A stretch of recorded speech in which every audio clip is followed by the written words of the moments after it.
I had been craving some time alone for months now, so when I finally got a 3-day weekend, I packed up my tent, my old camping stove, and my dog, and headed for a stretch of river that I'd discovered years ago but had never camped at.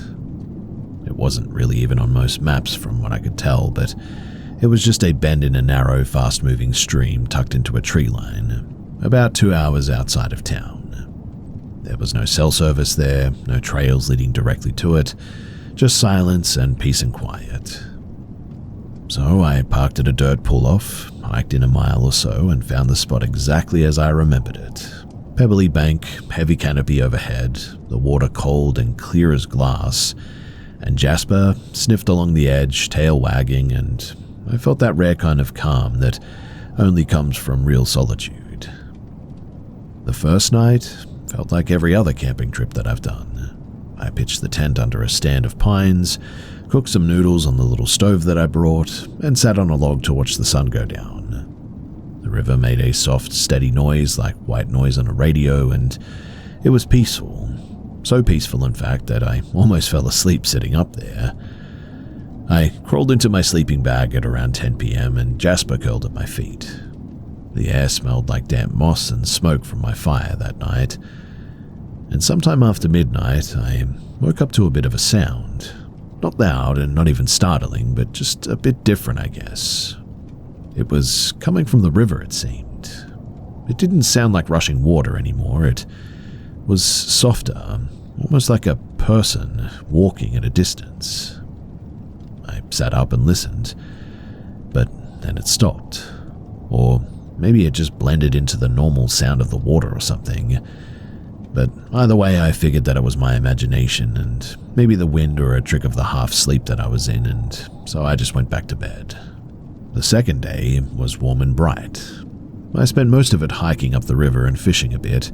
Jasper played in the shallows and everything was beautiful and normal. But by the time that the sun went down, I noticed the woods seemed quieter than normal. Like there was no insects and no birds and just the water sound. I built a small fire, ate, and turned in early that night. It must have been around 1 a.m. when I woke up again, but this time the sound of the river was different. In fact, I heard whispering. Not any words that I could make out, but definitely a clear cadence, like hushed voices from a nearby room. At that, I unzipped the tent, careful not to wake Jasper, and stepped out. The air was cold enough to bite, my breath fogging into the beam of my flashlight. The water, it looked normal, but the whispering grew clearer the closer that I got to it. Still low and still faint, but now with an odd rhythm to it, as if several people were talking at once. Then, for a split second, I could have sworn that I heard my own name, clear as day, just above the rush of the water. I spun, shining the light along the tree line, but there was nothing but black trunks and mist. There was no movement, and nobody there. Jasper finally padded out of the tent, hackles up but silent, which scared me more than barking would have, I guess, but I backed away from the river, zipped us both back up into the tent, and I sat there listening until the whispering seemingly faded. As you can probably imagine, too, I barely slept the rest of the night. By the third day, I was pretty much ready to leave early, but something about packing up felt like admitting that I was spooked, and I told myself that I was just imagining stuff. So I hiked a bit, cooked dinner, and tried to ignore the growing heaviness in the air. It was almost as if the forest was holding its own breath, in fact. I went to bed at dusk that night, fully dressed and boots still on. I admit that I was a bit spooked, but I was also very tired after a very restless night. Jasper too seemed a little bit unsettled, shifting in his sleep like he was sensing something every now and then.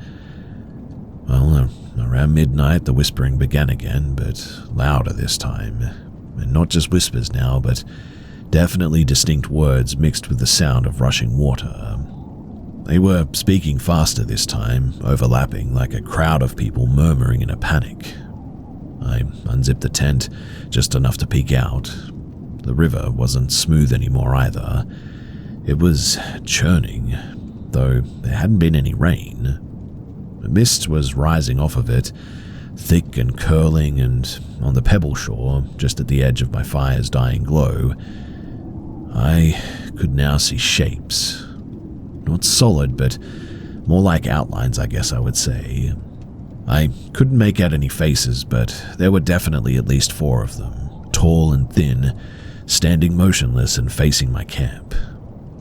I shut that zipper up so fast that it actually snagged a bit. The voices, they didn't stop too.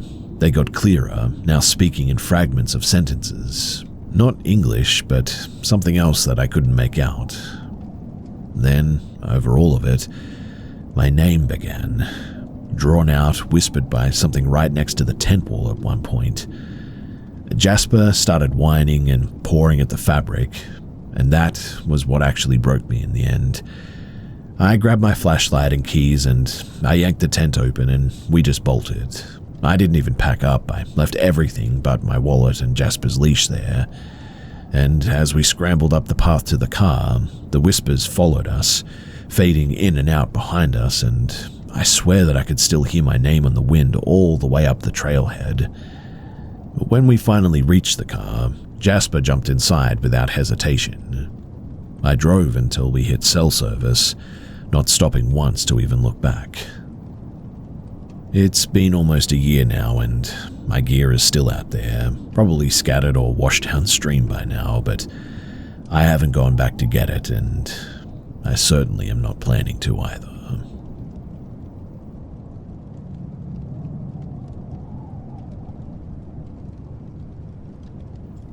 I really don't know how to describe what happened out there without sounding completely unhinged. But for the most part of my childhood, my family lived in an old double-wide trailer on 10 acres of scrubland in rural New Mexico. It wasn't a ghost town or a junkyard by any means, but a few mesquite trees here and there, and a long gravel driveway that ended at our front porch. We ran everything off of solar power and well water, and our nearest neighbor was over 4 miles away. Out there, if somebody came down your driveway, you pretty much either knew them or you had a problem. Now, the trailer was laid out in a straight line, my bedroom and the living room on one end, kitchen and laundry in the middle, and my mum and stepdad's room at the far side. Even as a kid, there were 2 parts of the house that I couldn't stand being in. The laundry room and my parents' bedroom. Nothing specific ever happened in them at first, but they just sort of felt wrong, like stepping into a room where someone had just been arguing and left. The first thing that I remember clearly happened when I was about 9. My mum was down on the property collecting leaves for the garden when my stepdad was working in his shop. I was alone inside playing in my room when I heard heavy boots crossing the hallway. My stepdad always wore steel-toe or cowboy boots, and I could tell the difference, but these sounded like his work boots for sure. Thinking that he had come inside to get me, I peeked out, but nobody was there. I went running outside to ask what he wanted, and he hadn't left the shop. 2 nights later, I woke up to footsteps on the porch this time, and this time they were loud enough that I sprinted down the hallway and woke my mother up. My stepdad got up and grabbed his gun and went outside. Again, you don't expect people here, but there was nothing. But the pattern kept going for weeks. Boots at around 6 p.m. or at around midnight, circling the porch, and then they were gone. And then, randomly, after about 2 months, it just stopped as suddenly as it had seemingly begun. When my mum got pregnant with my brother, that was when the house shifted. It was like small pranks started happening on a schedule almost. In the mornings, we'd find one of the new baby toys in the center of the living room, a different toy each time. At first, they blamed me, but it happened while I was away too, and that was weird. They blamed the cat, we closed lids, we rearranged things, but it kept happening for months and again then just sort of stopped randomly. At the same time, we would hear rustling in a bag of cans hanging from the china cabinet. We would always set traps expecting mice, but again there was nothing. And when the toys stopped, the rustling stopped too.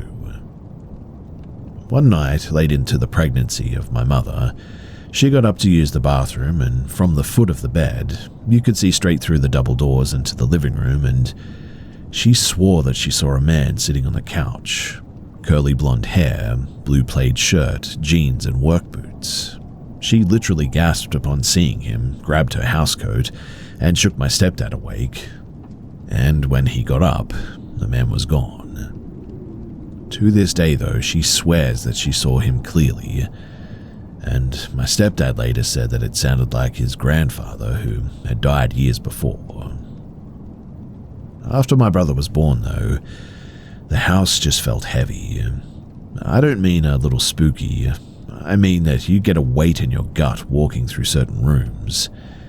We would see shadows sliding along the walls, hear footsteps on the roof, lights would flick on randomly at night, small things tipped over that had no reason to fall, and sometimes there was nothing.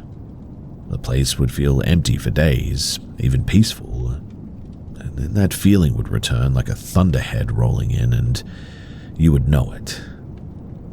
My brother's toys became the center of everything too, which is weird. He had a sort of slow, noisy toddler-RC car, and one afternoon during his nap, we heard the car rumbling out of the hallway into the living room.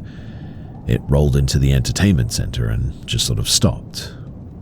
My mum went to check on it, and my brother was asleep and the remote had no batteries in it.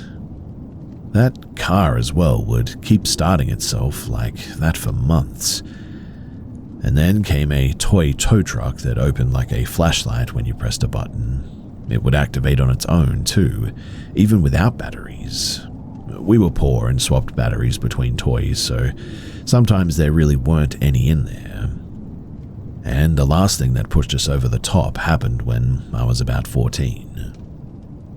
I was sitting in my stepdad's recliner, my mum on the couch. The bag of cans started moving again like they always did. We ignored it, thinking cat or mice again. But then a green plastic organizer bin sitting on top of a storage rack by the kitchen literally flew off and hit me in the head, hard enough to leave a lump for about a week. My mum saw it happen too, and we instantly went outside and waited until my stepdad came back home because we were just too afraid to be there anymore. We tried to rationalize everything, bad wiring, wind, imagination, but nothing explained how the activity came and went in waves, or how something literally flew across the room without anyone touching it.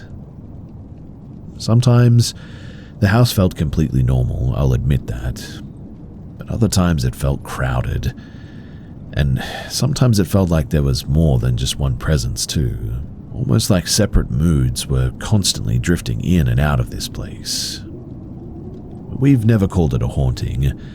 My family started saying the land cycles instead, like it's quiet and then active and then quiet again. It's not near a graveyard or a church or anything like that. It's not marked or sacred ground, and we're not religious or into anything paranormal by any means. But the pattern, it's just never changed. Even now when I visit my stepdad, the rooms still feel different every time that I walk through them. I've lived in other places since then, and nothing's been like that trailer.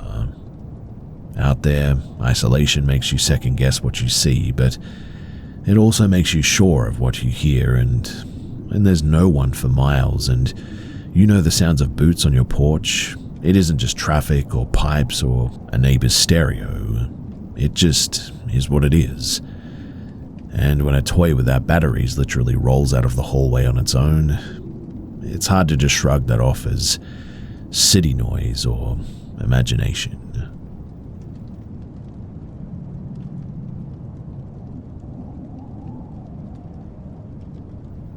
When When I was a kid, I spent a lot of time wandering in the woods behind my parents' house.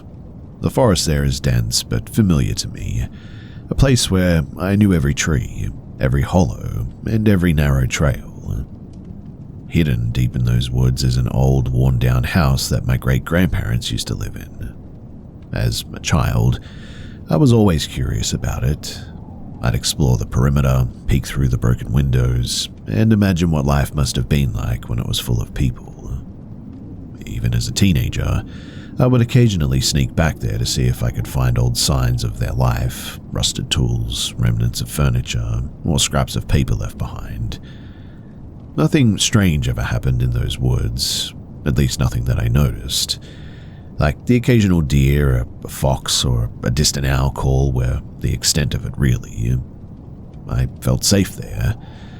The trees and the fields had a rhythm, a calm that I associated with home. But that all changed about a year ago, when I was visiting my parents for a weekend. Now, I decided to go back into those woods just like I used to. I brought nothing but my dad's old hunting binoculars and my thoughts, and I wanted to see the view from this old hunting blind, a tree structure that overlooked the field just past the old house. I climbed up carefully, settled into the blind, and let my eyes sweep across the clearing. The wind was light, the field quiet, and for a while, it felt like any other ordinary afternoon in the woods. Then I heard it. At first, it was almost imperceptible, a quick, sharp whisper that came from behind my right ear. As soon as I heard it, though, I froze. The words were clear, distinct, and unmistakably familiar. It sounded like my dad. "It's time to leave." The voice was low, urgent, almost harsh, and unlike anything that I'd ever heard from him. My dad, he just doesn't really whisper. He speaks slowly, deliberately, and with a calm tone. This wasn't him. My stomach instantly tightened as my head whipped around, trying to catch movement. But there was nothing, no one. Just the branches swaying slightly in the breeze, the field stretching out in front of me, and the faint rustle of leaves. I froze in place, every nerve on edge, my mind racing. Was it an animal? A branch scraping the blind? My imagination playing tricks? But the voice was so human and so specific. I couldn't explain it. I stayed there for what felt like an eternity, gripping the edges of the wooden platform, my eyes fixed on the field as if staring could somehow protect me.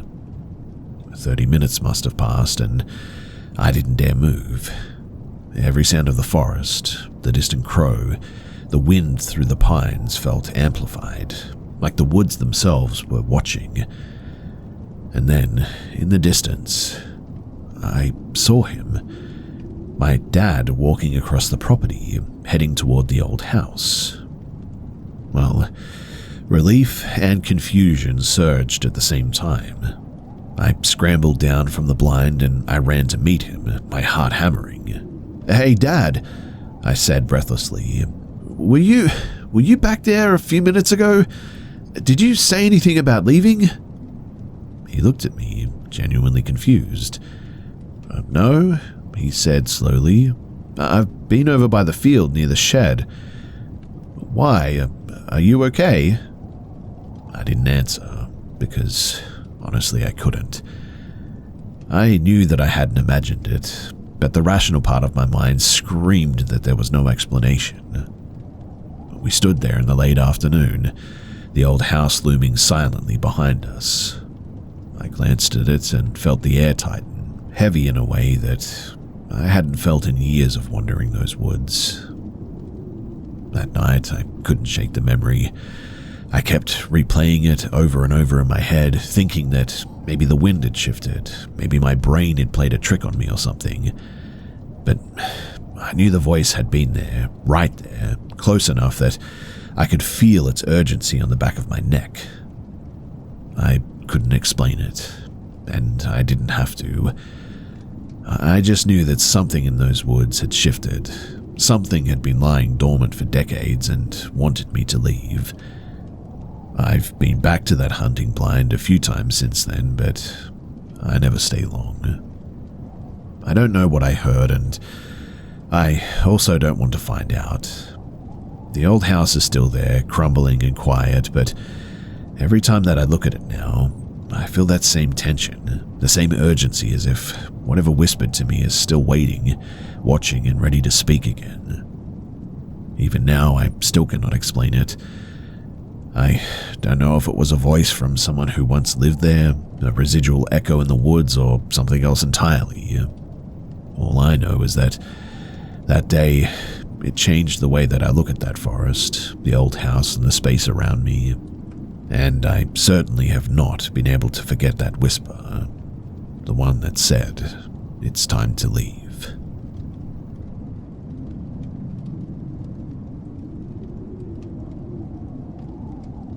I live in Appalachia, in a small house on the edge of dense woods. I follow all of the rules about safety, drawing the blinds at night, rarely going outside after dark, and avoiding the forest entirely for the most part. I've lived here my whole life, and growing up, the woods were always a place of quiet exploration. Birds, deer, and raccoons were normal, even comforting. But there's one night, years ago, that changed the way that I see this place entirely. I was 16 at the time, and it was late fall. My family and I had the routine of leaving food out for the wildlife, grain, corn, and a little bit of leftover fruit. I remember standing at the back door, holding my spotlight, scanning the woods for movement. I had the beam pointed into the shadows, looking for eyes reflecting back. And at first there was nothing, just the usual rustle of squirrels, the snap of dry leaves underfoot, familiar and harmless sounds. But then I saw something. It was standing near a stand of thin pines, maybe 50 yards away. Upon seeing it, I sort of stood still. At first I thought that it was a trick of the light, some twisted branch, but it moved. It was tall. Too tall for any human, and impossibly thin. It was pale, almost a sickly blue in the glow of my spotlight. It also didn't seem to have any eyes, or at least I couldn't see any. Its skull-like face stared directly at me, or at least it felt like it was staring. I instantly knew that something was wrong and felt a chill run through me. I gripped the spotlight harder and it bolted, not like any animal, but in long, unnatural strides, gliding into the darker parts of the forest where the light didn't reach. Genuinely too, my heart almost jumped out of my chest. In fact, I almost dropped the spotlight. My first thought was that it was just a trick of my imagination, exhaustion or fear, but I knew soon after that it wasn't, that what I saw was real. In any case, I ran inside, slamming the door and locking it behind me. I couldn't stop thinking about the shape, the movement, the way that it looked at me. I told my parents, but they dismissed it, chalking it up to me being a scared teenager or exaggerating what I'd seen. For years after that too, I stayed away from those woods at night. I drew the blinds, kept my porch light on, and never walked near the edge of the forest after dark ever again. The memory of that pale figure, it haunted me for a long time. But I never did see it again, at least not physically. I avoided thinking about it, avoided reading folklore or cryptids, afraid of confirming what I already knew, that something real and dangerous had been out there and it was watching me. But only a few weeks ago, curiosity finally got the better of me. I was listening to a podcast about cryptids and strange encounters in the forests.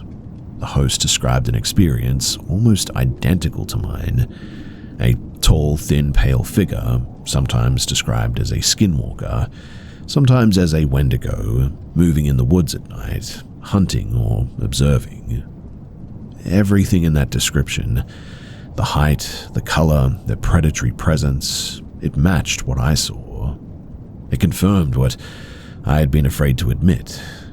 The being, it was real. I started researching, trying to find ways to protect myself and my family. There are stories about leaving protective symbols, keeping fire and light as deterrents, and avoiding interaction entirely. I don't have any Native American ancestry or anything, so I cannot rely on cultural protections passed down through generations. I don't know if there's a single method that works or if it even matters. And even though I haven't seen it in years, I still follow strict rules. I leave no food outside after dark anymore, and keep the house lights on when I go to bed. I don't venture near the forest. Every rustle in the trees, every shadow at the edge of the clearing, it always makes me tense. And I wonder if it's still out there, if it remembers me, or if it's watching. And I also wonder what it would do if I let my guard down. I tell myself that maybe it only came once and maybe it doesn't care about the house anymore. But I've learned not to trust that feeling. I protect my home and my family the only way that I can. Light, awareness, and distance. I know that fear isn't just psychological, it's survival, and I depend upon that. Like I said, I haven't seen the figure again, and genuinely I hope I never do. But living here in Appalachia, at the edge of the woods, I understand now that some things are just better left unchallenged. Some things, no matter how long ago you saw them, it just never leaves you.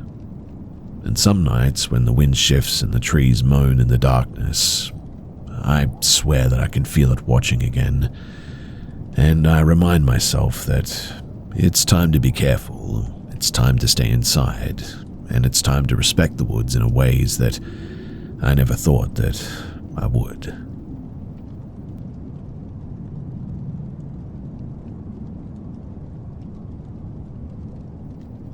Almost 10 years ago now, I went on a nighttime trip with a friend to one of my favorite local historical cemeteries. It wasn't for mischief or thrill-seeking or anything. It was mostly just curiosity.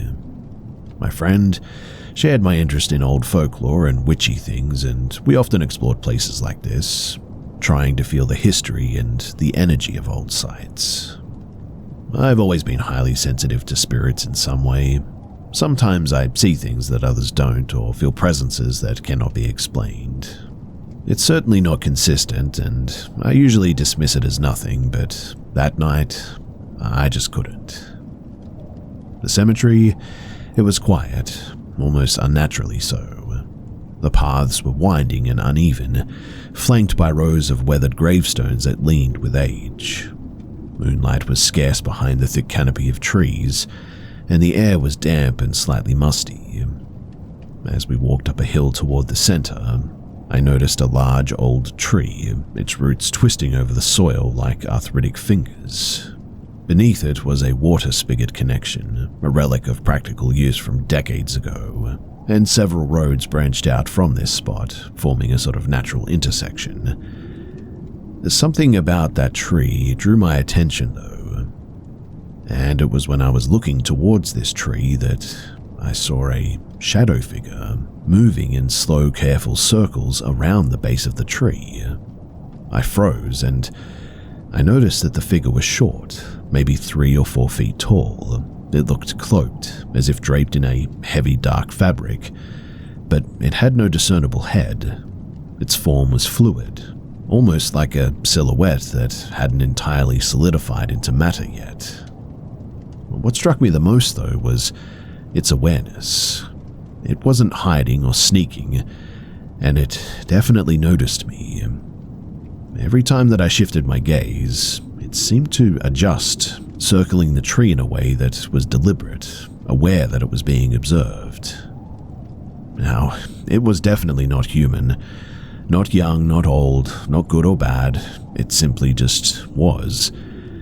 I felt neither fear nor hostility, but just a strange magnetic curiosity. It seemed perplexed by my ability to see it, I would guess, like I had accidentally crossed some unseen boundary. whispered to my friend to stay quiet, but they couldn't see it. Their voice was hushed, wondering if I was joking. I shook my head, trying to gesture subtly, and the figure's attention remained on me. For several minutes it circled, pausing behind the tree and reappearing.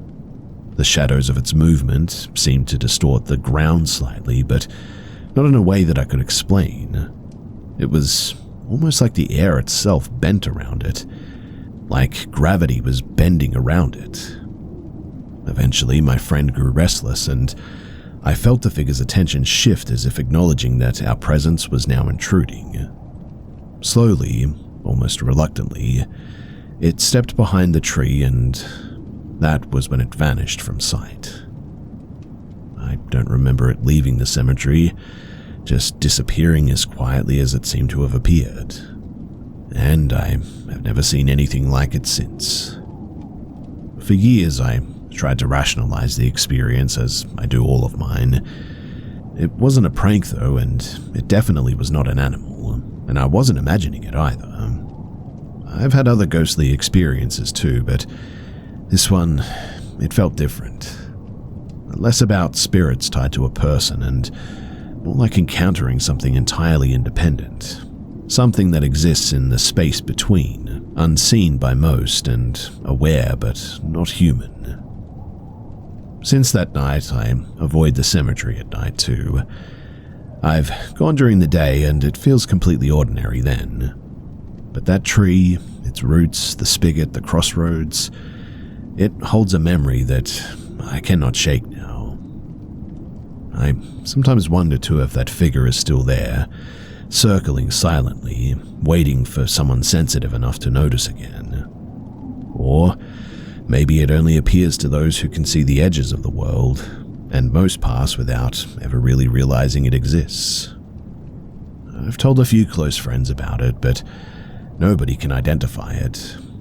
Some suggest that it might have been a residual energy, a shadow tied to the history of the cemetery.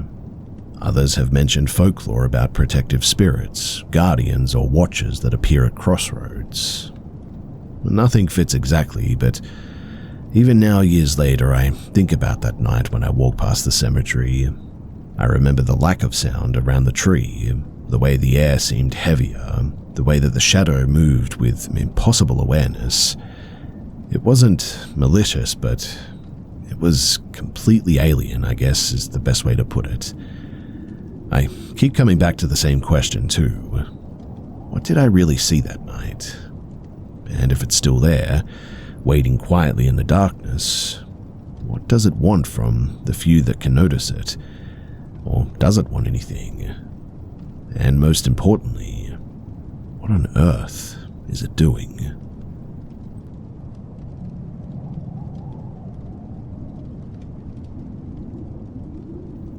I live in a rural area, far from the nearest town. The roads are dirt here, the nearest neighbors are miles away, and most nights are quiet, except for the usual forest sounds, crickets, owls, wind brushing through the trees. Some days it's peaceful, other days it's not. It all started subtly at first too. I would hear a faint shriek while doing chores or walking outside, but I always assumed it was an animal, a coyote or a fox, something wild that got too close to the river on the cliffs to the west of my house. But soon I realized that it wasn't like any animal that I'd ever heard. The sound, it was human. The first time that I noticed, I was tending the vegetable garden near the edge of the yard. Luna, my husky, was wandering nearby, and without warning, a scream rang out from the direction of the cliffs. It was sharp, high-pitched, and full of fear. Luna's ear shot up, her head pivoting toward the sound. My stomach sank. I froze, listening. The scream faded after a few seconds, leaving only the wind and the rustling leaves. I called out to Luna, trying to calm myself down, and she came to me, tail tucked slightly between her legs. My first thought was that someone might have fallen near the cliffs, but I told myself that it had to be pretty far away. The nearest accessible trail is almost a mile downstream. Surely there would have been someone around if a person had screamed like that. But it didn't stop. Every day, around different times, I would hear it again. One morning, while making a coffee, a scream echoed from the cliffs. I rushed to the window, heart hammering, but I didn't see anything, just the river shimmering under the sun and the trees swaying in the wind. Luna barked and growled, staring intently toward the cliffs like I was. I tried calling a friend on the phone to listen, but when I held it out, they heard nothing, not a single sound. That was when it started to make me question my own sanity, really. So I invited some friends over, hoping that someone could corroborate what I was hearing. We sat on the porch, and like clockwork, a scream erupted from the cliffs. Everyone jumped. I pointed towards the river and the cliffs, but no one else heard it. They looked at me like I was joking. Even Luna barked at the empty space, snapping me out of my fear for a moment, but it just didn't feel like enough. I started trying to record the sounds of my phone, hoping to capture evidence. Sometimes I did catch a faint wail, though it always came out muffled and sort of distorted, as if it wasn't meant to travel beyond that spot. Other times, my recordings caught, nothing at all. The inconsistency, it terrified me too in a way that is hard to explain. I called the police several times. They were patient, polite, and skeptical, but they sent officers to check the cliffs and the river below, combing through the area thoroughly, and there was nothing. No signs of injury, no missing persons, no animals that could produce such sounds. Each time they left, I felt a little bit smaller, a little more unsure of myself, really. I've spent countless hours trying to rationalize this. I mean, maybe it is echoes, air currents through the cliffs, or some strange acoustics. Maybe I'm just hearing things that aren't really there. But every time that Luna reacts, every time the hair on the back of my neck stands up, I know it's not my imagination. There's something down there, something that only I and apparently Luna can perceive. I've tried documenting patterns, time of day, weather, my own movements, but there's no pattern, and it's really difficult to predict. Morning, noon, dusk, middle of the night, it doesn't matter. It just sort of happens. The voices change too. Like one day it sounds like a woman screaming for help, the next a child crying. I've heard an older man wailing, and once even a voice so distorted and guttural that I felt physically sick. I stopped trying to go down there myself too. Every time I consider walking toward that river, my hands shake now. The cliffs, they're steep and slick, but that isn't the real reason. It feels like if I step too close that voice, or whatever it is, will notice me. As though whatever is making that noise doesn't want to be approached. I've considered moving. Friends and family think that I should, but the house is mine, built on land that my parents passed down to me, and I love it here. But I also feel trapped by what I hear. And at night, when everything is silent, except for the occasional hoot of an owl or the wind through the trees, I hear them. The screams come unbidden, piercing the darkness, and I wonder if they're warnings or just the echo of something trapped, maybe angry or maybe lost. Sometimes in my worst moments too, I imagine going down to that river, standing on the cliff and trying to see the source of the screams, but I just cannot bring myself to it. I'm honestly too afraid. And yet, every time that sound comes, I feel pulled, as if the voices themselves are calling me closer. I don't know what's there, I don't know why nobody else can hear it, and I don't know how to make it stop too. The only certainty is Luna, who knows something that I don't, but who reacts the same way every time. She looks towards those cliffs, ears up, body tense, refusing to leave my side. All I know is that I've lived here for years, thinking that I understood the quiet, peaceful rhythms of the woods here, and now I realize that I never understood them at all.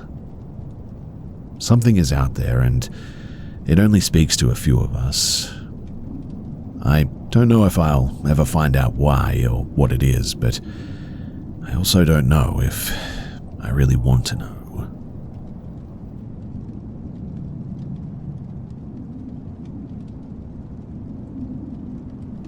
A few years ago, I was desperate to get out of the city for a weekend.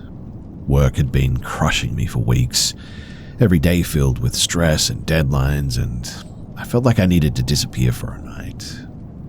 So on a whim, I booked a small cabin deep in the woods, not through Airbnb this time, but a local rental that I found through a friend's recommendation.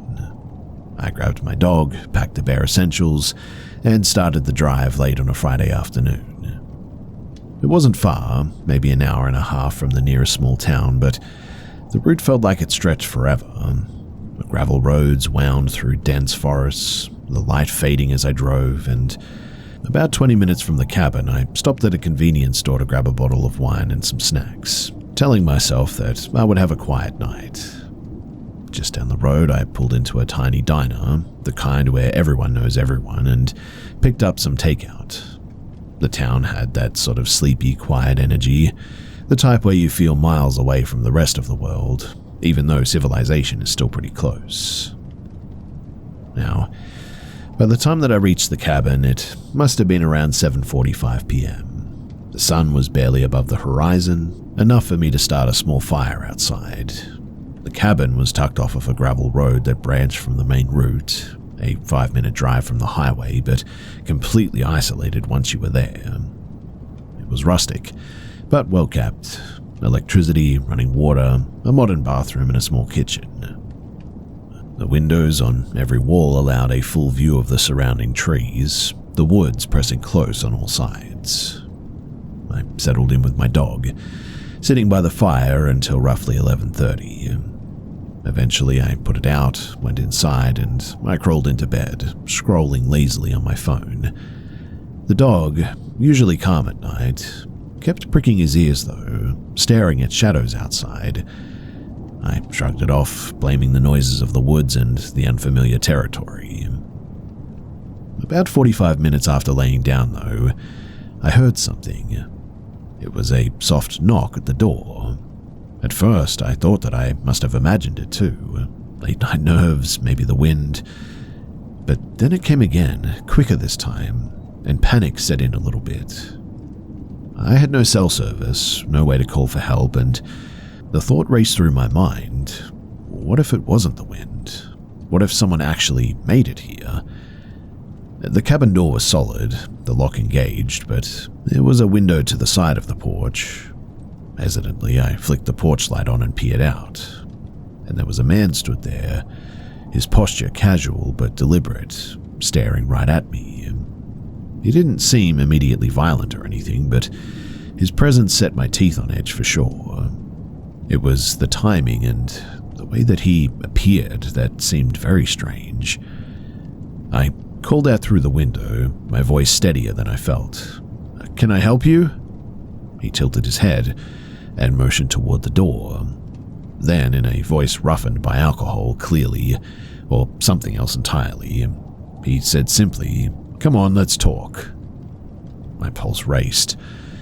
I tried to laugh it off, trying to sound confident. No thank you. You need to leave." His eyes flicked toward the woods as if assessing options.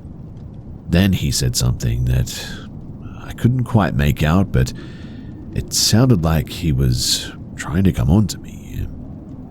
My mind went into overdrive, though. I didn't have phone signal, I couldn't call anyone, and I had a fire extinguisher on the wall, a lighter and a bottle of rubbing alcohol, but that was about it. If he did try to force the door, I really would have to defend myself with nothing. My dog barked, though, low and urgent, his fur raised and the sound vibrating through the cabin. Luckily, or perhaps unnervingly, he simply turned at that and walked away. I didn't see where he went into the dark, just the fading lights of his vehicle in the trees before it disappeared. The rest of the night, I couldn't sleep. The dog was alert at every little noise outside, and I moved furniture in front of the door, checked every window, and stayed up until sunrise.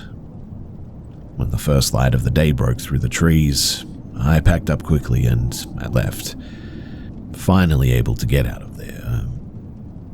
Even now, I replay that moment in my head. I mean, how did he know that I was there? Had he followed me from the small town 20 minutes away? Did he know about the cabin before I even arrived? I don't know. But how did he navigate the gravel road in near darkness without lights on, without me even noticing? Every time I think about it, I get tight in my chest, and I feel uneasy. The fear, it certainly lingers, sharper than anything that I've ever felt before, or even since then. I still go out in the woods from time to time, but never at night and never alone. I still think about that night often, and I'm just grateful that my dog was there and seemed to deter, well, whatever was about to occur.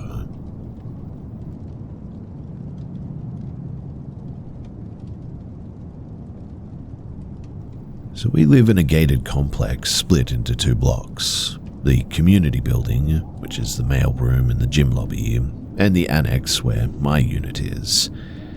It's the sort of place where people leave small items on the bench and things generally feel safe. Now, I'd ordered dinner and, as I do, I left a note on the delivery app asking the driver to drop the bag at the annex entrance to avoid crossing over to the main lobby. At about 11:10, the app pinged, delivered, and I walked down wearing slippers and the main lobby was dim, with the security light over the desk casting long shadows. There was somebody in the lobby, hunched on a bench, facing the mailroom area. My bag was sat next to him, unclaimed. The dasher, or so I thought, looked up as I approached and said, "Ah, you're here." I said thank you, picked up my food, and I turned to leave. He stood and walked with me though, which I thought was a bit odd until he started talking too much. "I actually live here in the complex. I'm in Building B. What's your unit?" I cut him off with a fake name and tried to move past. But something in my gut flickered. When he reached the elevator, he pretended to press the button and stepped in for a second, then stepped out and casually moved towards the doors to the garage. I decided to avoid sharing the elevator. I didn't want him to know where I lived, so I took the shortcut across the underground garage. It's a straight 2-minute walk that pops you into the annex back entrance. Halfway through the garage, I glanced back. His silhouette was in the lobby doorway. He hadn't taken the elevator, and instead he had followed me into the garage. My heart kicked into my throat, and that was when I ran. I ran toward the stairwell instead of the elevator because the elevator, it was still arriving and I felt like I was trapped. I flew 2 flights up with my food bag swinging, lungs burning, and when I reached the annex corridor, I slowed, and I thought that I'd lost him.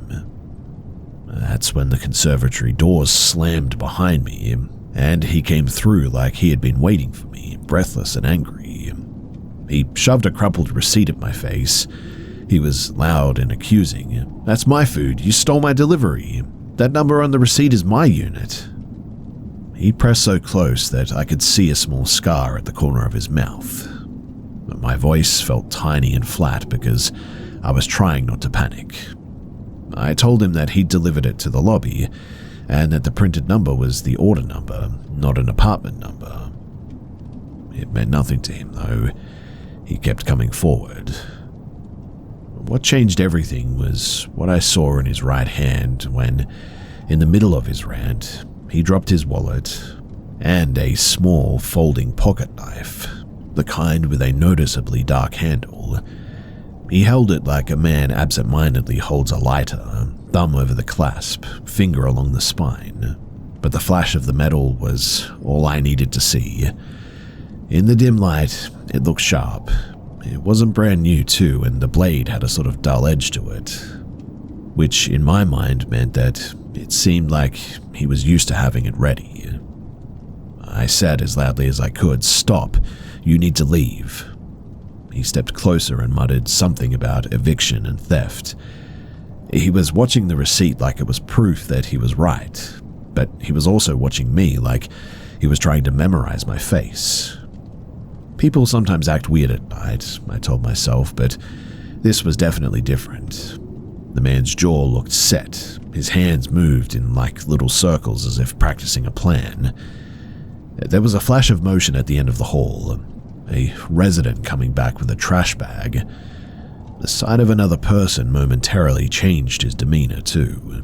He clicked the elevator button, shoved the receipt at me again like it was a talisman, and got in. I didn't wait. I ran the rest of the way to my door, fumbled with my keys in a panic, and only when I was inside and had the deadbolt latched did my body remember to breathe properly. I sat on the floor, my chest heaving, the takeout untouched beside me.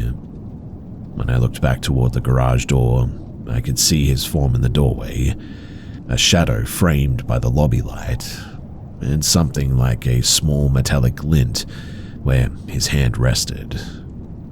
I emailed building management immediately with the time, description, and screenshots of the DoorDash confirmation. I also sent a message to the community group asking for help and to be careful.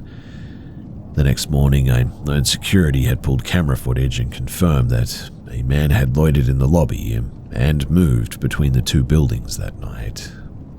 I also found that the DoorDash dasher had indeed left the bag at the annex door earlier and that this man had waited there.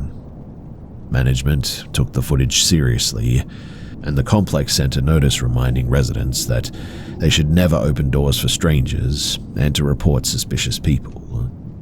That should have made me feel safer, I know, but it didn't.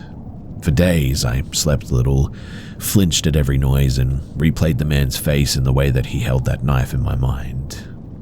I started taking detours to avoid the lobby entirely, ordering food only to pick up outside at a restaurant, and timing my comings and goings to overlap with my other neighbors. My hands shook opening mail, and I cancelled a night shift at work because the thought of walking to the car alone at night made my stomach turn. The worst part isn't the memory of him in the moment, too. It's the nervous calculus that followed. I mean, what if he had pushed me into an elevator? What if he had been brave enough to follow me up the stairs? What if the resident who came by hadn't have shown up?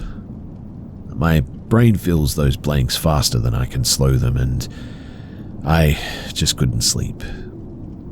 I see him sometimes in the security screenshots that the manager shared, a man in a hooded jacket, hands in pockets, the knife barely visible as a bright dot when the light hits its metal, and management said that they were increasing patrols and talked about banning him if he was identified.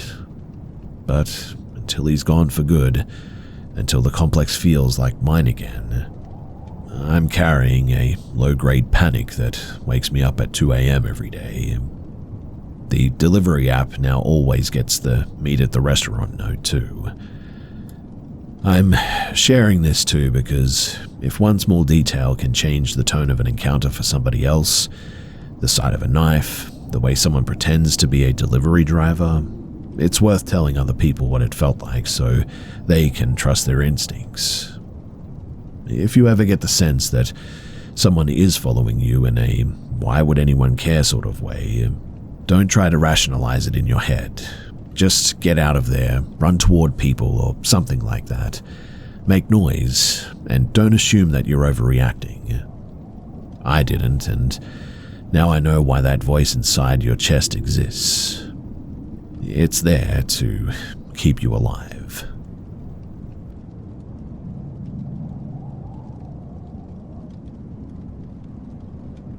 I was on a late-night flight heading back to New York after a work trip with a couple of friends. We'd all managed to book seats scattered across the plane, so most of the trip we were just sort of texting each other through the airline Wi-Fi to pass the time. About halfway through the flight, one of my friends messaged me saying something was going on in his row. He explained that he'd been stuck in the middle seat, with an older man next to him on the aisle.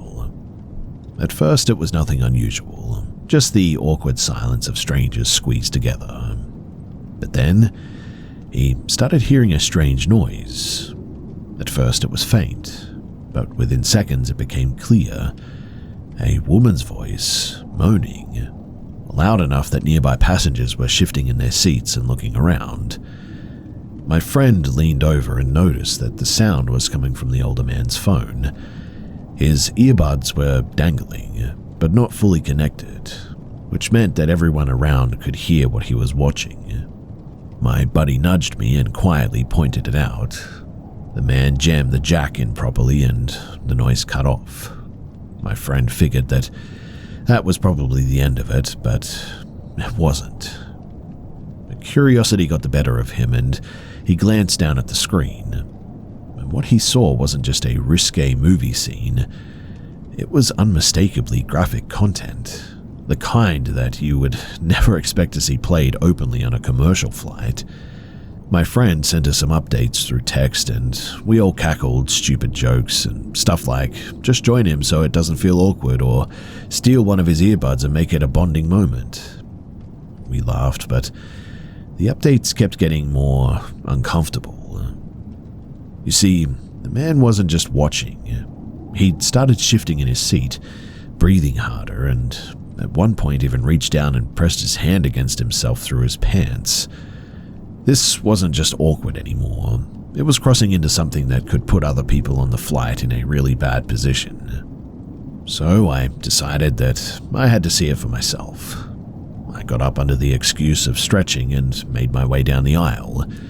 When I passed, I saw it clear as day.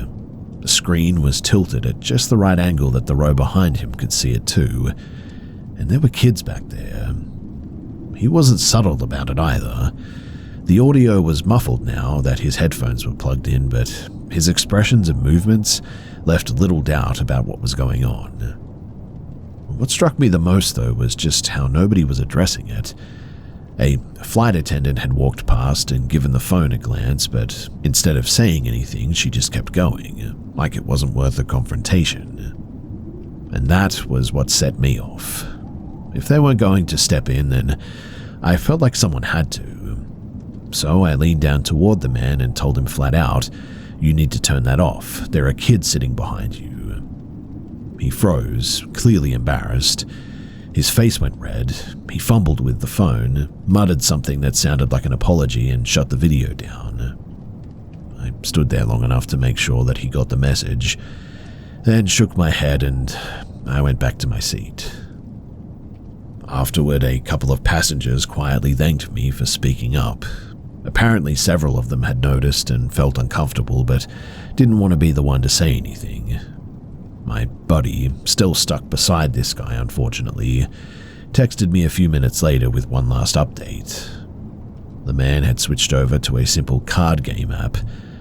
He kept his phone angled toward the tray table, his posture rigid, like he knew everyone around him was now aware of what had just happened.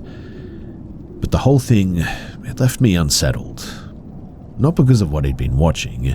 I mean, people can do whatever they want in private.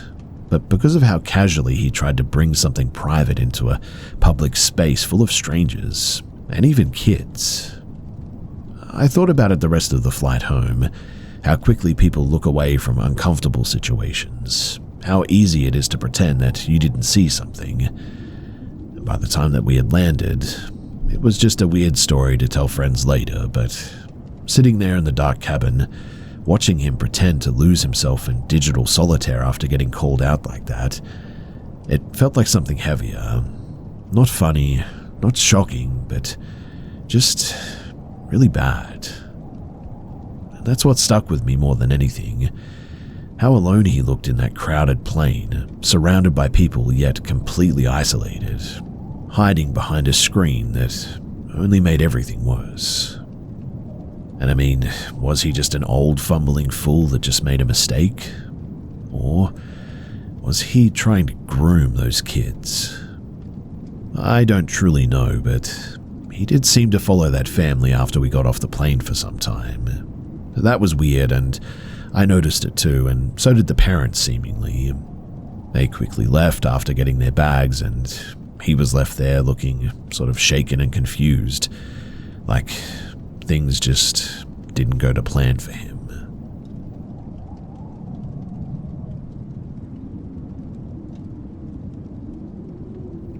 I'm 17 now, but when this happened, I was just 15 and back in Mexico for the first time in years.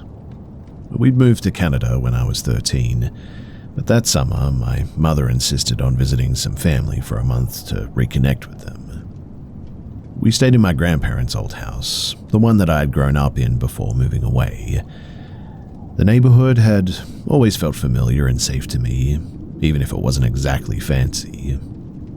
That afternoon, we were heading to see some relatives. My father and younger brother were driving over from another part of the city to pick us up, but because of a temporary roadblock near my grandparents' house, we'd agreed to meet them at a small plaza about a block away, the same plaza where I'd played as a kid. On my way there, my mother remembered that she had to return a container to a family friend who lived right on our street. "Go on ahead," she told me. "I'll only be a minute." We both thought nothing of it. I mean, I knew the area well, and I'd only be alone for maybe a couple of minutes. As soon as I turned the corner away from my grandparents' house, I noticed a man leaning against a beat-up grey pickup parked on the curb. He was smoking and scrolling through his phone, nothing unusual. But as I walked past, I felt that sort of sensation on the back of my neck, the kind you get when somebody is watching you. I glanced over my shoulder without turning my head fully. The man had gotten into his truck, but the engine was running. The vehicle was rolling forward slowly, keeping its distance but moving when I moved. At first, I tried to rationalize it. Maybe he lived nearby. Maybe he was waiting for someone. But when I sped up my steps just slightly, the truck crept closer, matching me. My heart was pounding so hard that I could hear it now in my ears, but I kept my face calm. I didn't want to give away how scared I was, I guess, but then the truck lurched forward, closing the gap between us, and pulled alongside of me. The passenger side window was down, and he started calling something out in Spanish. His tone wasn't friendly either, more like baiting, I guess, but I ignored him, staring ahead at the plaza entrance. When I broke out into a run, he opened the door and jumped out, and for a split second, I thought that he was about to grab me. He got about 3 or 4 steps in my direction before he just stopped, cursed under his breath, and climbed back into the truck. He slammed the door and drove around the block instead. I didn't stop running until I reached the plaza. My legs were shaking so badly that I nearly tripped over the bench when I sat down. I texted my dad, but the cell signal was pretty weak. A minute later, my mum appeared, confused as to why I was out of breath. Before I could even explain, though, that same truck came back around, moving in slow circles around the park. The man never rolled his window down again, but I could see him glancing over at us each time that he passed us. He didn't leave until my father showed up. He's 6 foot tall, ex-military, and still has the posture of somebody who's not easily intimidated. And the moment that my dad stepped out of the car, the truck accelerated and vanished down the side street.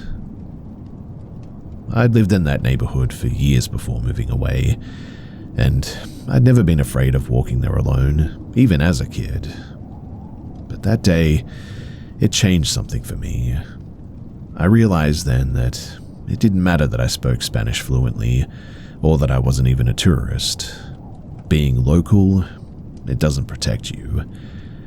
I wasn't imagining the danger, and my body hadn't recognized it before my mind did. Later, talking to my cousins, I learned about the stories too. even a house not far from my grandparents where trafficked women had been found. It's one of the better parts of the city, they told me, as if that made it less frightening.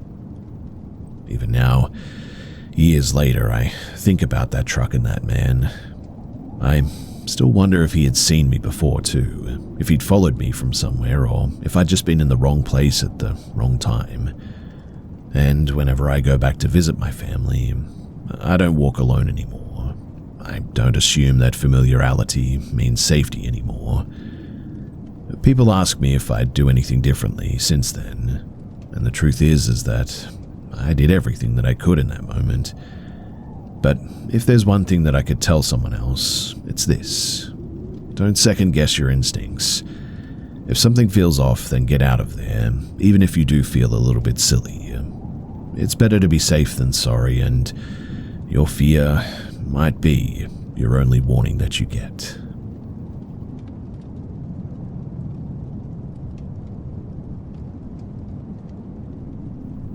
I was 16 when all of this went down, in the early 1990s. My girlfriend's family, they had decided to leave town for good. They had landed a rare chance to start fresh, several states away after her father got a job offer that he just couldn't pass up. They packed up their belongings, signing the papers, and left their house sitting empty while the realtor tried to find a buyer. Their place wasn't like the newer, cramped homes that I was used to.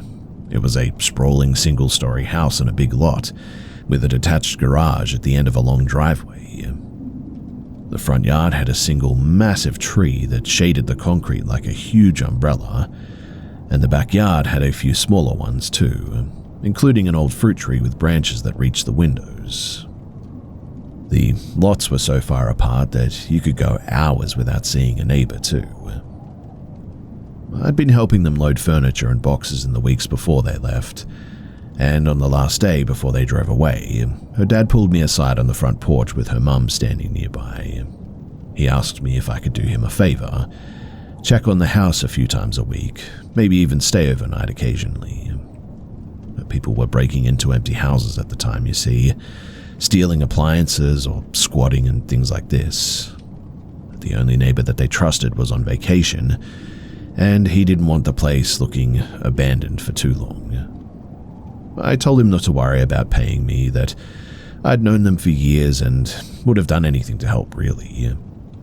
So he handed me the spare key, gave me his mother-in-law's phone number in case I couldn't reach him directly, and told me to call if anything happened. Now, the first few visits were during the day. I cleaned the kitchen, vacuumed a little bit, wiped down the bathrooms, stuff like this. It felt strange walking through the rooms, though, when they were stripped of furniture like this, but still smelling faintly of their lives. After a few days, I decided to spend the night for the first time. I brought a small cot over, a radio and a couple of old lamps. I chose to sleep in my girlfriend's old room, partly out of habit, I guess, but partly because it felt like the least empty part of the house. I left the kitchen and the bathroom lights on, and I kept the radio playing quietly. I woke up at around 2 a.m., I think, absolutely freezing. Not just chilly, but the kind of cold that seems to come from one spot, like opening a freezer door almost. I got up and checked the thermostat, and I turned the heater on before crawling back into my sleeping bag. The next day, I told a friend at school how cold it had been, and he looked at me a little bit weird, because the night had been pretty mild. Over the next week, I visited more, but mostly during the day. Then, on a Thursday, I decided to stay again. I had school the next morning, but figured that I could make it work. This time, I brought a tiny black and white camping TV to kill some time with. The signal in my girlfriend's room was pretty bad, to be honest, so I moved to the den at the back of the house. It looked like it had been a patio at one point and then enclosed later. I set up my cot, poured out a hot chocolate from a thermo, and started dozing off with the TV on. And it was around then that I heard a sound from somewhere on the other side of the house. Not a door and not footsteps, but a noise of something I don't know, like tall and thin, falling and sliding, maybe like a broomstick against a wall. I went to check. The mop and the broom in the kitchen pantry was still upright. I walked down the hallway, switching on every light that I could find. The bathroom mirror stretched across the wall, letting me see the hallway behind me. And then I heard a low voice, a whisper just above the sound of my own breathing. I swear that I could make out just a few words, and I remember what her dad said about break-ins. My heart began racing, and I opened the back door and turned on the outside lights. All the doors were still locked, and nothing had been moved. I went back to the den, and my little TV was off now, but I was almost certain that I hadn't touched it. I really didn't sleep at all that night. At school the next day, I told a couple of friends too. They wanted to come with me to check it out, but her dad had been very clear. No visitors and no parties. So I kept my word. For a few days, I only stopped by during the daylight time, and then my girlfriend called. She told me about their trip, and when she asked how I was doing, I sort of hesitated, I guess. I told her about the cold, the noises, the whisper, and she was quiet for a second, and then said, "Yeah, I figured you'd notice eventually." I asked her what she meant, and she said that she had never liked being alone in that house, and when she was younger, she had run to her parents' room at night because she had heard voices or footsteps. She wasn't sure what it was, but it had apparently always been there. Her dad eventually told me that I didn't need to spend the night there anymore. The neighbor had returned and they would keep an eye out, and he asked me to just keep checking in during the day though, and just to keep an eye out. For a while I managed that without any trouble too. But one evening I lost track of time, and I arrived after dark, and I unlocked the front door and turned on a few lights and went to use the bathroom. And while standing at the sink, I swear to you that I caught movement in the mirror. Something dark passed quickly in the hallway behind me, and I spun around shouting hello, but there was nothing. Well, I was completely spooked by that, so I left the house immediately, and I even left the lights on by accident. The next day, her dad asked why the neighbor had seen lights on and someone moving inside at 11 p.m. I told him that I had been there at 7, but I had left well before complete darkness. So whoever or whatever had been in there after that time, it was definitely not me. I did keep going back a few more times after this, but only ever during the day. Then the house sold to a company that flipped properties apparently, and even now, decades later, I still think about that house. I don't know if it was a break-in or I somehow missed something, or if somebody or something else was in that house all along, but all I know is that when I finally handed that key back, I felt a kind of relief that has stayed with me for years now.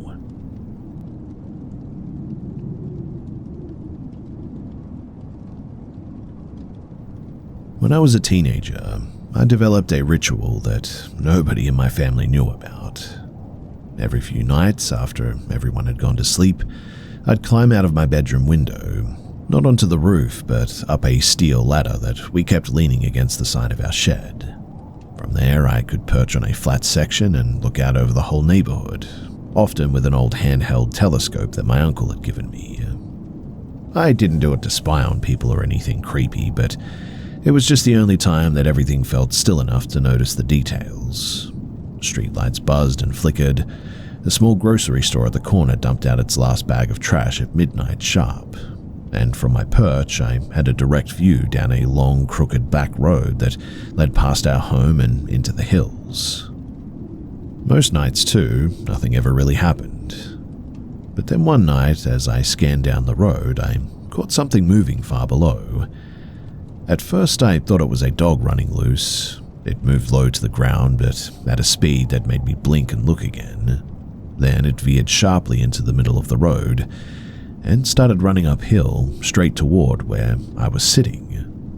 I steadied the telescope, and what I saw wasn't a dog at all. It was something weird. It was smaller than an adult, but longer limbed than a kid. Its skin looked pale and tight, like wet paper almost. It didn't run like a person either. Its arms sort of pumped too hard, and its head didn't bob. And even from that distance, I knew instantly that it was looking at me. As you can probably imagine, I was pretty scared by whatever this was, and I backed away from the edge of the roof. I crawled back inside of my window, locked it, and then went downstairs to check that every door was bolted. I grabbed the first heavy thing that I could find, a metal wrench from the kitchen drawer, and stood in the hallway trying to listen. I heard something too. Not running footsteps on the road this time, but something heavier, echoing as if now inside of the house.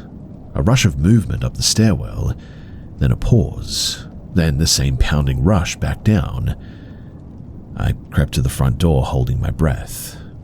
The noise stopped, and for a second I thought that maybe it just had been my imagination. But then the door handle began to rattle really hard. Something or someone was jerking it up and down like it was trying to figure out the lock or break in. The doorbell rang twice, then came a series of dull thuds like fists hitting the wood, and I couldn't make myself move. I just stood there clutching the wrench, staring at the door. The noise suddenly stopped, and from the other side came a low sort of like wet sound, almost like somebody gargling water, but not words and not a scream, just a sort of breathy moan. It happened once, and then again, and then after that, nothing. Minutes crawled into hours, and I stayed there until morning light came through the front windows. Only when the neighborhood began to stir did I finally check the porch. The doormat, it was pushed crooked, but there were no footprints. No sign anyone had been there at all. I put the telescope away that morning, and after that I never climbed that ladder again. For weeks afterward too, I would wake up in the middle of the night certain that I'd heard the handle rattle or the moaning start again. It never did, but the memory of something sprinting up that road with its eyes locked on mine, it stayed with me for quite some time. And now, years later, I still wonder what the heck that was, and if I hadn't have climbed down that night, if I had stayed on the roof even a little bit longer, if I would even be here.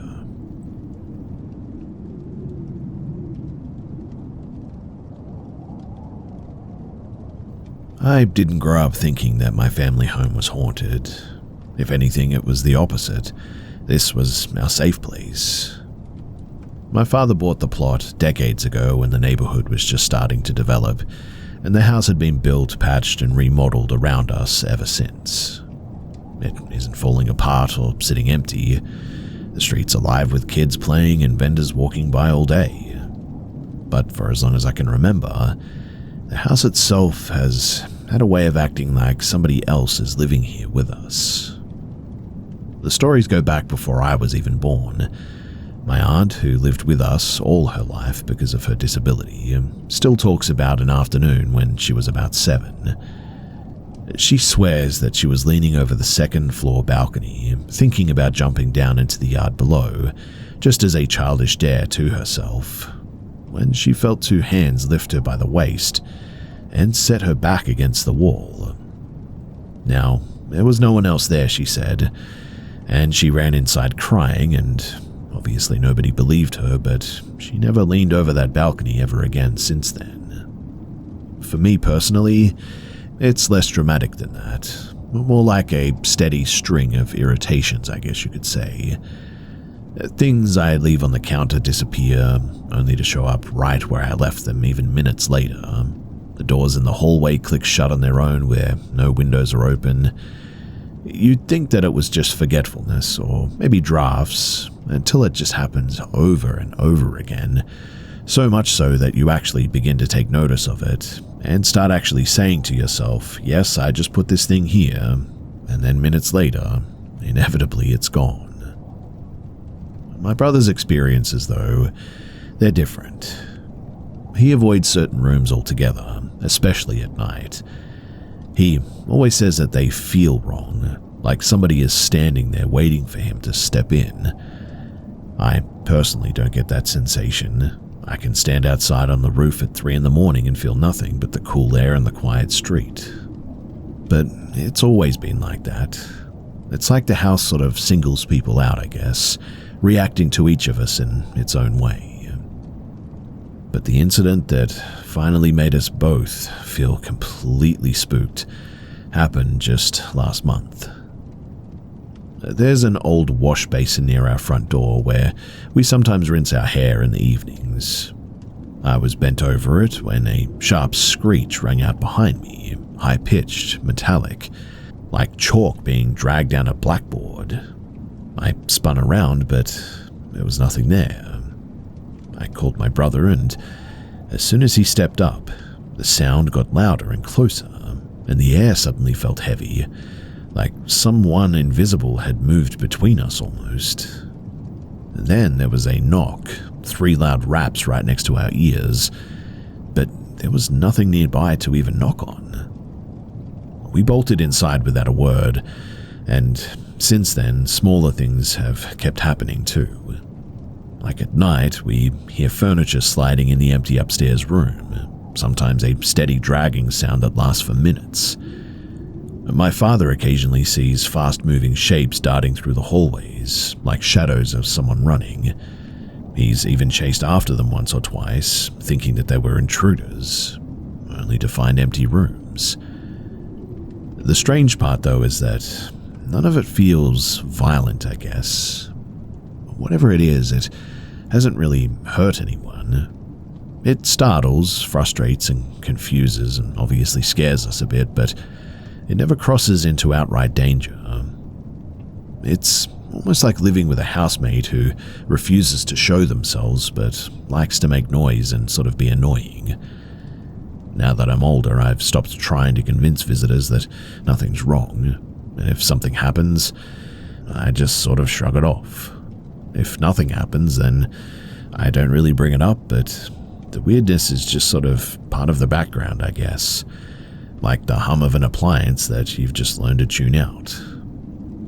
Sometimes, though, usually at night, when the upstairs sounds start or a door clicks shut on its own, I wonder if we've gotten too used to it, or if one day the invisible presence will finally decide to show itself in a way that we can no longer just brush off. Until then, we keep living here the way that we always have, I guess, trying to act like it's just another quirk of the house. Deep down, though, we all know that it's more than just creaks and drafts.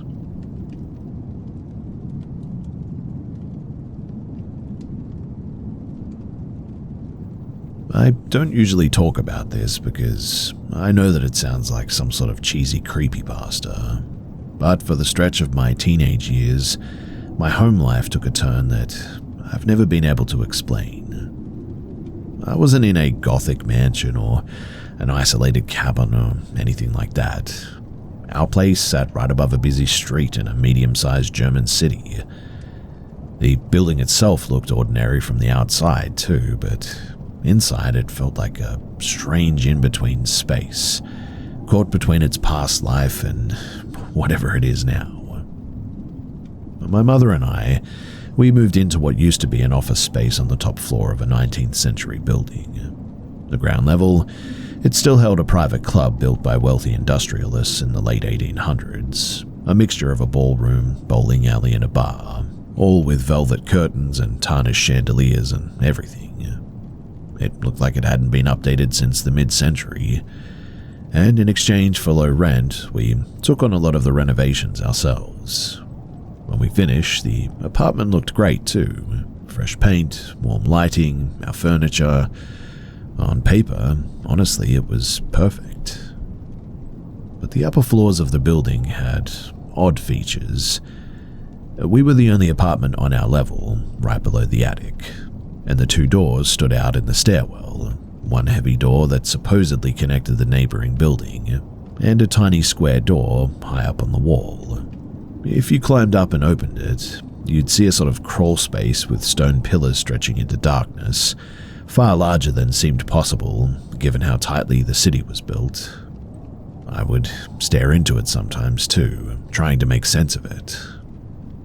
At first, nothing really dramatic happened in this place, but then I would wake up in the night and, for a few seconds, see something absolutely terrifying hovering near my bed. Once it was a spider the size of my hand. Another time it was a furious pale woman leaning close to my face, teeth bared. Then my eyes would adjust and it was just a crumpled blanket or a coat hanging on a chair. It felt like my brain was playing tricks on me, I guess, and so I just sort of dismissed it all. Other incidences were harder to dismiss though. Like one night, I woke up halfway down the stairwell, lying on the landing in total darkness with my heart racing. I remembered a struggle, a woman's voice screaming, something dragging me, and then just nothing. I ran back to my bed trembling, and when I asked my mother the next morning, she said that she hadn't heard anything. She's a heavy sleeper, admittedly, but still, it rattled me that she didn't hear it. The event that cemented everything, though, that happened when my first boyfriend stayed over. We were alone that night, the apartment locked up, and sometime after midnight, slow, deliberate footsteps began pacing across the attic directly above us. At first, we thought it was a neighbor, but the sound didn't stop. It circled and circled for what felt like hours, and we finally went up to check. But when we did, the attic was completely empty, dust seemingly undisturbed. We went back to my room and tried to settle down a little bit, and just as we started to relax again, the old window in the next room began creaking open and shut over and over again, fast, like somebody was fumbling with the latch a little bit. It lasted a full minute, and then, clear as day, a woman's voice called out hello from the same room. We both heard it, and we both immediately froze. Neither of us had the courage to get up and look, and we stayed in bed, listening to our own breathing until sleep. It finally came in the early hours of the morning. Later, when I tried to dig into the building's history, I found little except for the fact that it was near a former police building used during the war. That could mean anything or nothing, but half the city has some grim connection like that. Around the same time, I developed a bad respiratory illness, and only after we moved out did we discover that black mold was behind the walls of my bedroom. I've told myself that the illness caused the hallucinations, but really, that doesn't explain the footsteps or the window or the voice that my boyfriend heard with me. We've been gone for years now, and I'm healthy again, but when I think back to that apartment, what sticks with me isn't the mold or the club downstairs or even the crawl space. It's just how quickly the place made me question what was real. It's one thing to be scared by your own imagination. It's another thing to have someone else standing next to you, eyes wide, hearing the same things that you're hearing. Sometimes I wonder what's up in that crawl space now behind that little door, whether somebody else actually lives up there, shrugging off the footsteps at night the way that I used to, or if it's still empty and those sounds and things are still occurring.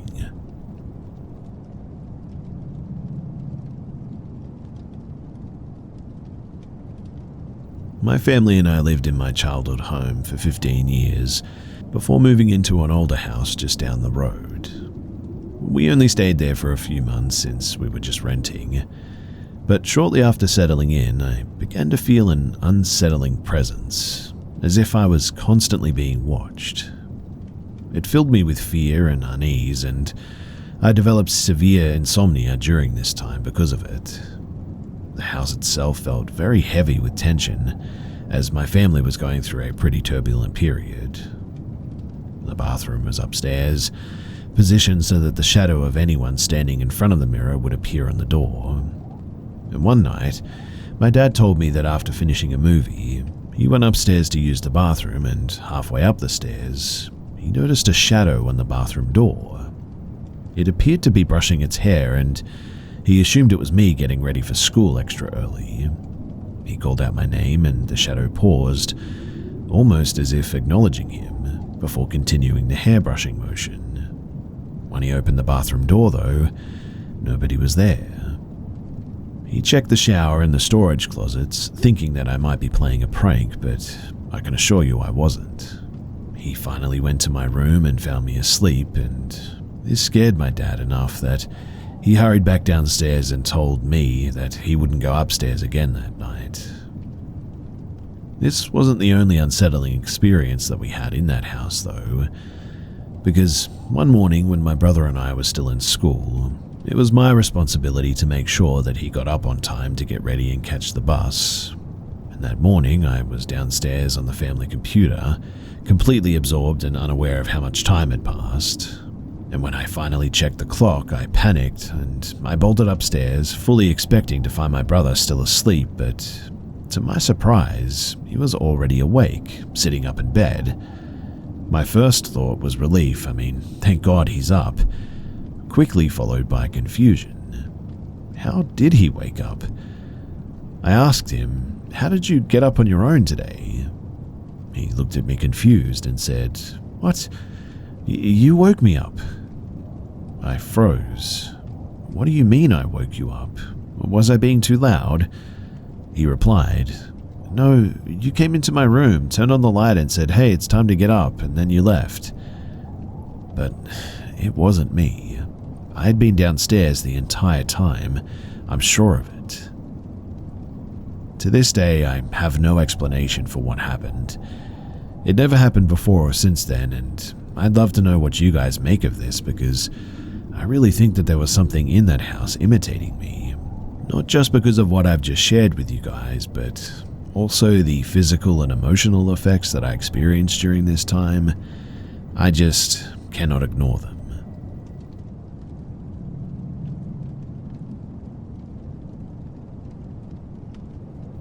As a young mother, I could never afford much, but there were these low rental units just off of 22nd Street.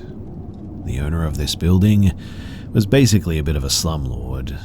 I've got to give him some credit though, because he did attempt to renovate and he evicted all of the problematic tenants that used to live there. The building manager was being more picky about who they let into the building now too, so that was why the apartment building was half empty when I moved in there with my 3-year-old. We got to know the neighbors pretty quickly. I met a woman named Rebecca. She told me that her previous boyfriend died from heart complications not too long ago. Then she told me how his friend Jim was there for her and how they leaned on each other during their time of mourning. She said that she moved out of her place to live with Jim in his basement suite. She wasn't much older than I was, pretty with dark curly hair and pale skin. I nodded my head and commiserated with her. It was good that we had each other, to be honest. Grief was hard enough on our own, and if you can find a shoulder to lean on, then it was that much lighter. They offered me a beer, but I declined, and that was Rebecca. Now one day, I was curled up on my couch watching TV alone one night. It was well after midnight when somebody knocked on my door. My immediate thought was, who the heck would be knocking on my door at this hour? My nosy self headed over to look into the peephole, and standing there in the hallway, under the fluorescent light, was this older gentleman. He was wearing a short-sleeved colourful print shirt, khaki shorts and brown sandals. He was a white guy with silver, messy, medium-length hair, and he had a bit of a paunch. I opened the door. He looked at me with these sad blue eyes, and he asked, "Is Rebecca home?" I furrowed my brow and then told him that she didn't live in this unit anymore. I told him that she moved into Unit 3 downstairs. The expression on his face after I said that, it was a mix of surprise, disappointment, and something else too. He quickly looked at his feet. I went to close the door, but he looked up at me and then he said that he was thirsty. He asked me if I could please give him a glass of water. I was a bit taken aback by that because that was a bit of a strange request. Ever the helpful person though, I said, "Sure, but stay here." I shut the door, locked it, and then headed to the kitchen. I ran the cold tap water into a mug. Then I unlocked the door. I opened it and I was handing him the water, and I got this strong gut feeling to just not touch his skin. I carefully avoided his fingers. He took a few sips and then he handed the mug back. I don't know why, but I suddenly felt alarmed, in danger almost. I didn't let his hand touch mine, and then I closed the door quickly. My heart sped up a bit. The hallway was chilly and my fingertips felt cold. I peeked into the peephole and there was no one there. I was uncomfortable the rest of the night. Like, why did I tell him where Rebecca lived? I shouldn't have done that. I felt like I did something really wrong by doing this, and it was as if I had just given permission of some kind, or I had just allowed something to happen maybe. Honestly, I don't remember if these things happened before or after that night, but the lights would burn out, especially the dining room light. It was frequent enough that I asked management to check the electrical, and they said everything was good and there was nothing broken or loose in the wiring. I ended up just leaving the dining room dark in the end. My boyfriend was over one evening and the three of us were watching TV together in the living room. My boyfriend got up to make himself a sandwich. There was an old wooden sort of room divider between the two rooms, and we could see him at the counter fixing his snack. We had our own on the coffee table. My boyfriend had to walk around the divider through the dark, dingy room area to get into the kitchen. My 3-year-old said, "Mummy, why is that man staring at us?" I asked, "What man? Where is he?" My 3-year-old pointed to the dark dining room area, and I looked, but of course there was no one there. I was really creeped out, but I asked, "What does he look like?" "He has big fat eyes and his hair is like this." Then my child showed me with their little hands how the man's hair stuck out, then made wavy fingers. I didn't want to scare my baby, so I pretended what they had said didn't frighten me. My boyfriend, on the other hand, was still in the kitchen, and he paused mid-slice after he had heard that. Then my 3-year-old said, "He is your friend who shuts off the lights." At that, I shuddered. I wrapped my child up in the blankets and my boyfriend came over to join us.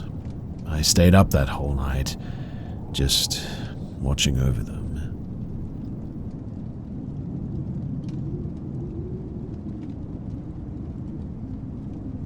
So I have a few stories to tell, and I'm kinda hoping that someone can debunk them, to be honest.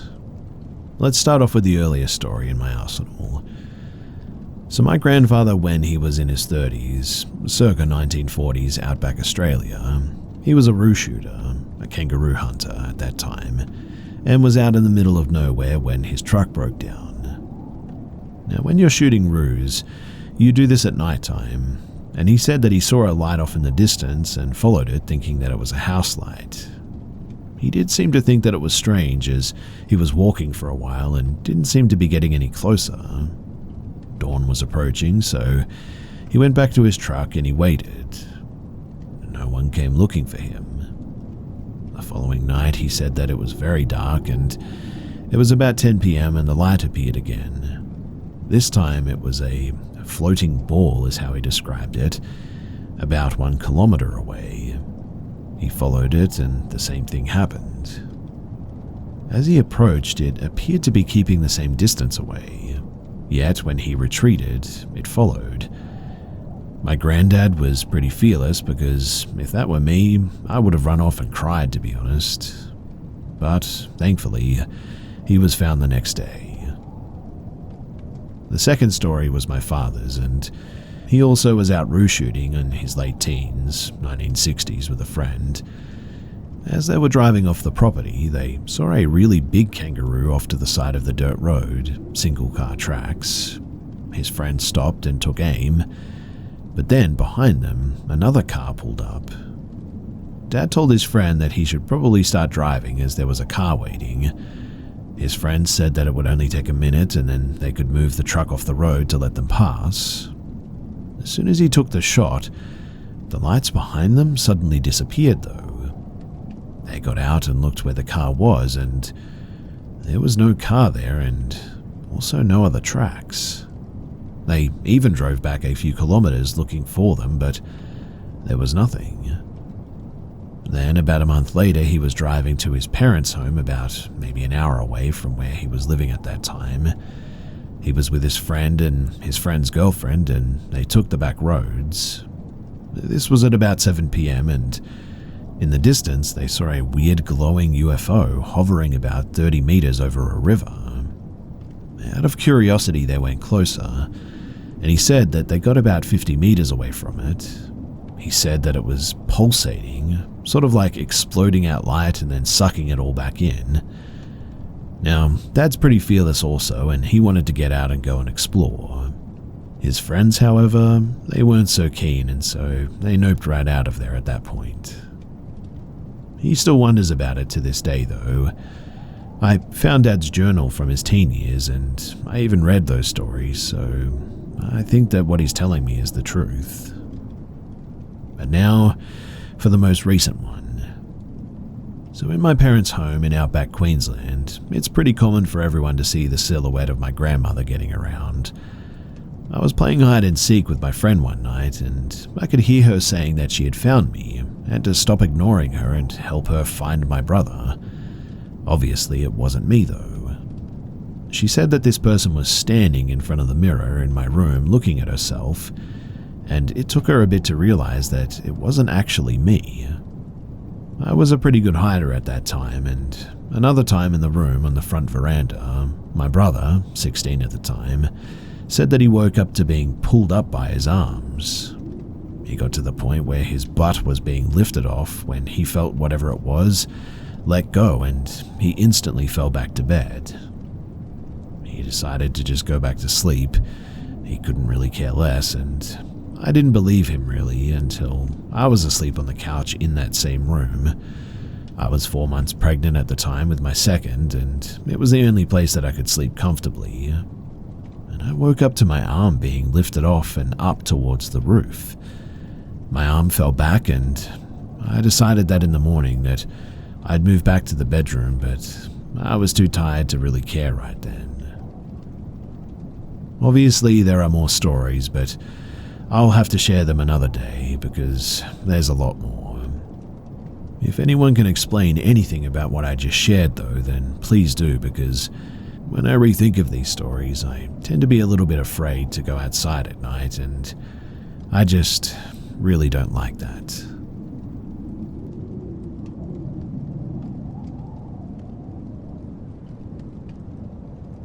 I recently got a job at Walmart in online grocery, and while I don't talk to customers nearly as much as cashiers or customer service, I do have to answer a lot of questions and also direct people to items that they cannot find. There are plenty of stupid people who don't look before asking me where something is, and people who are just plain rude as well, but besides this one encounter, I haven't really had a problem, so to speak, with creepy men. At my past jobs, I was used to men making horrible comments about my body and body mods, but I guess at Walmart there's always someone weirder walking around, so I don't get as many now. It started at around noon when I went out on my first pick run of the day. I was in the soda aisle, struggling to fit a box pack of beer into my cart, when this guy came up and he helped me. He was probably in his, early to mid-20s. This kind of adds to the creep factor because I only recently turned 18 and haven't switched out of my yellow name tag yet. But he was a bigger guy, a bit shorter than me, wearing a Korn shirt. I thanked him for helping me and said I liked his shirt. He said that it was no problem and complimented my hair. No big deal, right? I pick up my handheld and get back to bagging soda and praying that I don't get sent any exceptions that night. Around 15 minutes later, I'm in the soup aisle, crouched on the floor bagging 20 cans of Dinty Moore. Not my finest moment, I'll admit, but someone walks up behind me and says, "Excuse me." I'm already excited to talk to them. Nobody, and I mean nobody, says "excuse me" when they want my attention. So I stand up and turn around to see the same guy. He says that he's been looking everywhere and he cannot find the baking soda, and that he knows that he's probably passed it, but he wants to make sure that he's looking in the right area. The baking aisle is just a few over, and what a coincidence. The next thing that I need for my run is bread flour. So I tell him that I'm heading over to the aisle the baking soda is in right now, and I'll show him where it is when we get there. He says thank you. I finish scanning the Dinty Moore and we head over. It was a Tuesday and completely dead at this stage, like I was seeing my co-workers more often than customers. But we get to the baking aisle and I show him the baking soda, before getting to picking out the bread flour. I had a lot to pick from in that aisle, so I was there for a good 10 minutes just picking different items, and I couldn't help but notice that he put a tiny box of Arm & Hammer into his cart and was just sort of standing there on his phone, occasionally sort of looking at me. It was a little strange, but maybe he's texting someone and is feeling a bit awkward that neither of us have left the aisle yet. Who knows? In any case, I finish my pick run, stage the totes into the cart, and bring it to the back. I go on 2 more runs before my first 15-minute break, and I catch a glimpse of Corn Guy every so often. I figure he's having a hard time finding stuff because the Walmart that I work at is absolutely massive, and continue on with my day. I go into the break room to eat the salad that I had in the fridge and drink a cherry Pepsi while getting that good gossip from one of the guys from customer service. Life is good. For a second, I thought that I saw Corn Guy walk past the door though, but I figured that it was just an employee wearing the same shirt perhaps, and didn't think too much of it again until later. My manager tells me to do 3 more pick runs before I go to the back to start dispensing orders, and so I head out on a produce run. This is easily one of the worst types, as the produce section is super confusing and always crazy busy. In any case, I get to the produce section and start doing my thing when I see Corn Guy standing next to the corn stand. I sort of laugh to myself for a second before realizing that it's 1:30 at this point and this guy has been at the Walmart for at least an hour and a half now. There are only 3 things in his cart too. I try not to look in his direction so he doesn't try to talk to me again and get back to bagging onions and weighing apples. At this point, I'm getting some serious weirdo vibes from this guy, but he walks up to me and says hi. I say hi back and I ask him if he needs anything. And he proceeds to go on the creepiest tirade that, honestly, I think I've ever heard. I remember almost exactly what he said because I was standing there in absolute horror the entire time while holding a bag of apples. What he said was, "I just wanted you to know that you don't need to eat salad if you don't want to. You don't need to lose weight. If you're trying to impress that guy that you were talking to, you should go for someone who would love you for who you are, not someone who would want to change you like that. You're so beautiful." I stare at this man in shock. For one, I eat my salads for lunch because I feel like salad, and it sure ain't a healthy salad either. Those things are loaded with Caesar dressing and bacon bits, you name it. Second of all, I have a boyfriend already. It's not Gavin from customer service, and he's also fat and could not care less what I eat. Third of all, I take offense that some random creep thinks that I, a grown woman, have been waiting all my life to be validated by him, a man who spends all day at Walmart without even being paid for it. Needless to say, I'm horrified, embarrassed because he just said this in front of multiple other customers who are giving us weird looks, and sort of ticked off by the audacity of this weirdo. Obviously, I cannot tell him any of this, at the risk of losing my job, but I stick with telling him that I think that that's inappropriate for him to say. He needs to stay out of employee-only areas like the break room, and if he needs anything else, he can go ahead and talk to customer service. He looks shocked, as if this wasn't the nicest way that I could have ended the conversation, and I end my pick run early to go talk to a manager. In the back, I tell my manager about Corn Guy, how he's been following me, and how I'm not going back out to pick tonight unless we know for sure that he's gone. She's understanding and lets me start dispensing early, and sends one of the guys in the back to pick in my place. The rest of the day goes, well, pretty okay really, except when my coworker and I go out together to take a huge order to one of the spots at the main parking lot, and the Corn Guy is sitting there on the bench out front. I prayed that he was waiting for someone to come and pick him up and refused to take out any more orders to the main lot. I managed to put away returns without seeing him, and with minimal trouble as well. And at 8, I go back to OGP, turn in my handheld and keycard, and say goodbye to everyone left. Now, I always park in the main lot right in front of the grocery section, and as I'm walking, it's just starting to get a little bit dark. It had been raining on and off the whole day, and it was the perfect balance of summer warmth and cold rain outside. As I'm unlocking my terrible old CRV, I see the Corn Guy approaching me. I'm genuinely a little bit scared of what he wants from me at this stage, but at this point I have my keys out, and the pepper spray on the chain is clearly visible, so I'm hoping that he isn't stupid enough to try anything. He walks up to me and starts trying to talk again. I shut him down, telling him that he has been following me all day, a reminder that he has been at Walmart for a full 8 hours at this point, and I am pretty uncomfortable talking to him. I'm off the clock now, and if he needs something regarding Walmart, he can go talk to customer service, and if he wants to talk to me personally, I'm not interested, and he needs to leave me alone.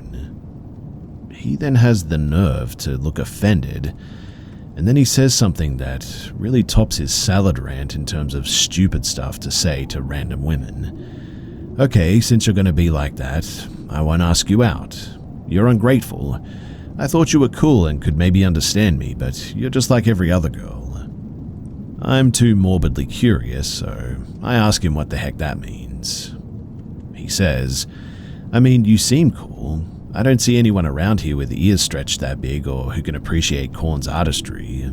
I thought that maybe you were on my level, but you're just like every other stupid Midwesterner in this terrible town. At the end of this little rant, he then digs into his pocket of his sweatpants and produces a little switchblade. This pitiful little thing couldn't skin a hamster, but still, it was a blade. To be honest, I'm somehow even more offended, I guess. I mean, first, I've been stalked all day because I have stretched ears and complimented a guy's band shirt. Second, he thinks Korn is some deep-cut metal band that nobody else has ever heard of. Third of all, we live in Iowa, but we live in one of the largest cities in Iowa, and this Walmart is right in the middle of it. And fourth, he's not only threatening me with a knife for not living up to his manic pixie dream girl fantasy, but thinks I'm going to be scared of that pathetic excuse of a knife. At this point, I'm so sick of this guy that I just get in my car, tell him to go and take a hike, slam the door, and I get out of there. Thankfully, I haven't seen him since, but I work pretty much every day, so my guess is that it's probably only a matter of time. I have been a little bit on the lookout, but I try not to let it get to me. Still, if he was willing to bring a blade like that and threaten me, then who knows what this guy is capable of.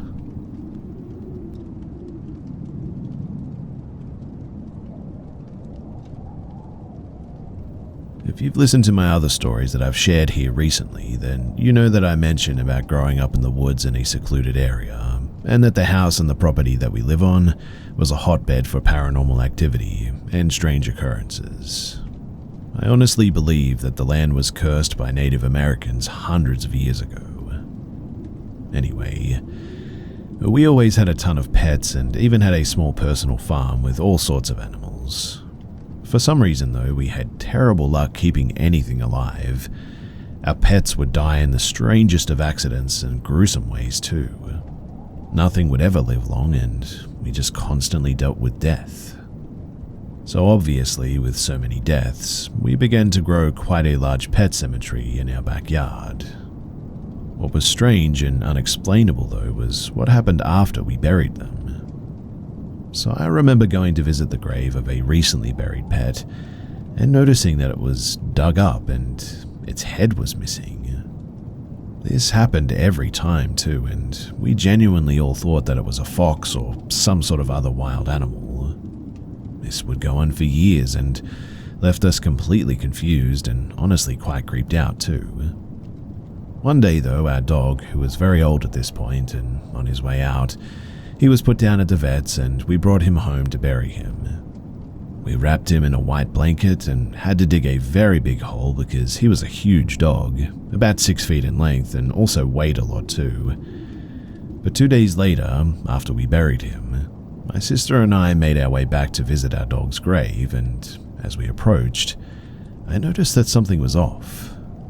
You see, there was a pile of dug up dirt and there was some white sheet exposed from the ground.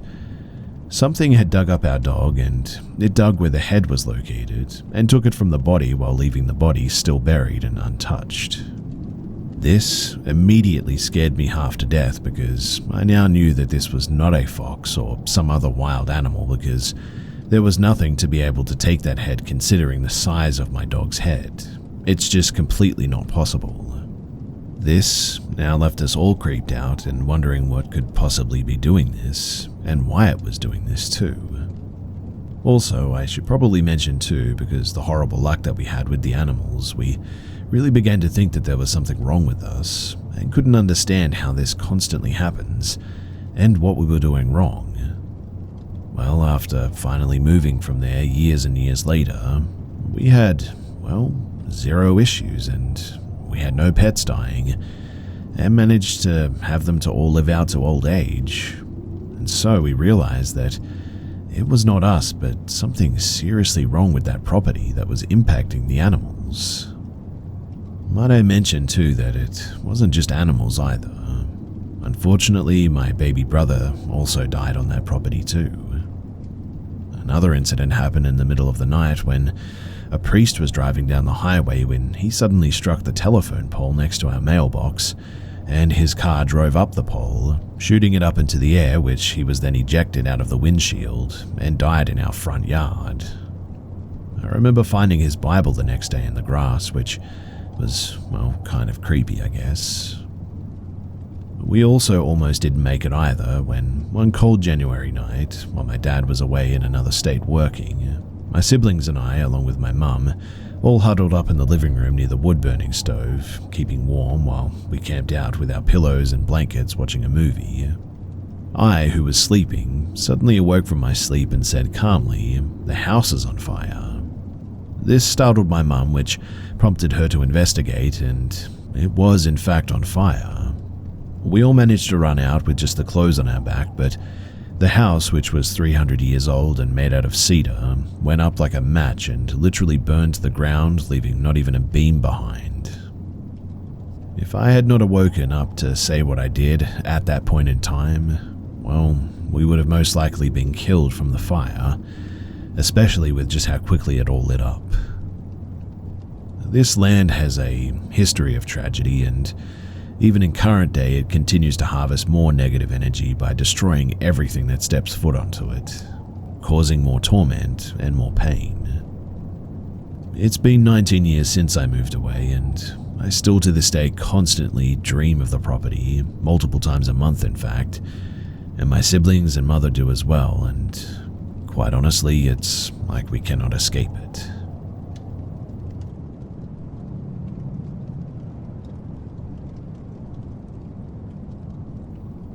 I was 14 to 15. I was living with my dad.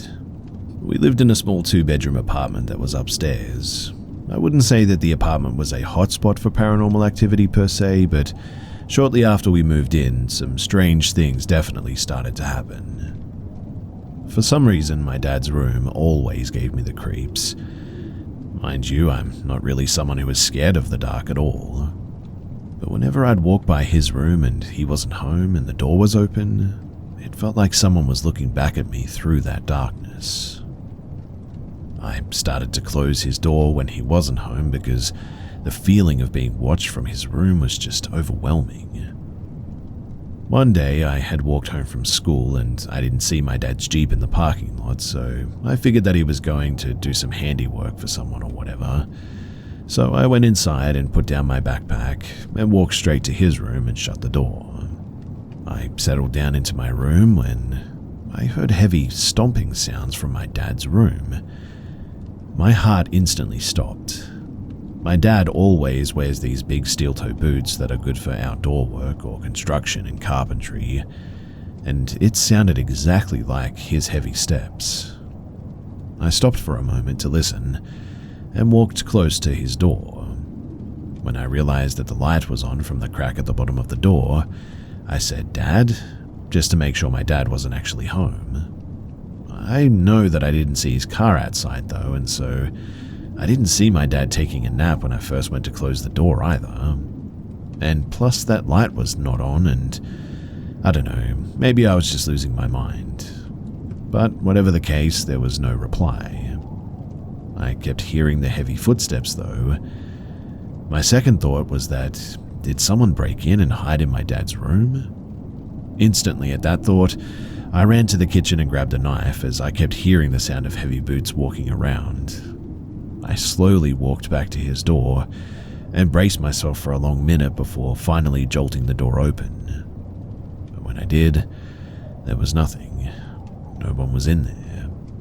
I quickly ran to his closet and slid the door open, knife in hand, but again, no one. At this point, I'm thinking that I'm going crazy, so I brush it off and I go about my day. But I would hear the footsteps from time to time, and then one weekend night, while my dad was working his 12 a.m. to 8 a.m. graveyard shift as a security officer, I was watching TV in the living room when I heard the doorknob jiggling on the front door. My eyes darted to the door as I froze, watching the doorknob jiggle for about a minute long before stopping. After it stopped, I got up to check the peephole, and again, there was no one. Needless to say, I got into the habit of sleeping with the lights on and a weapon close by after this. When my dad returned home in the morning, he says, "I think someone tried to break in, you know." I said, "What do you mean?"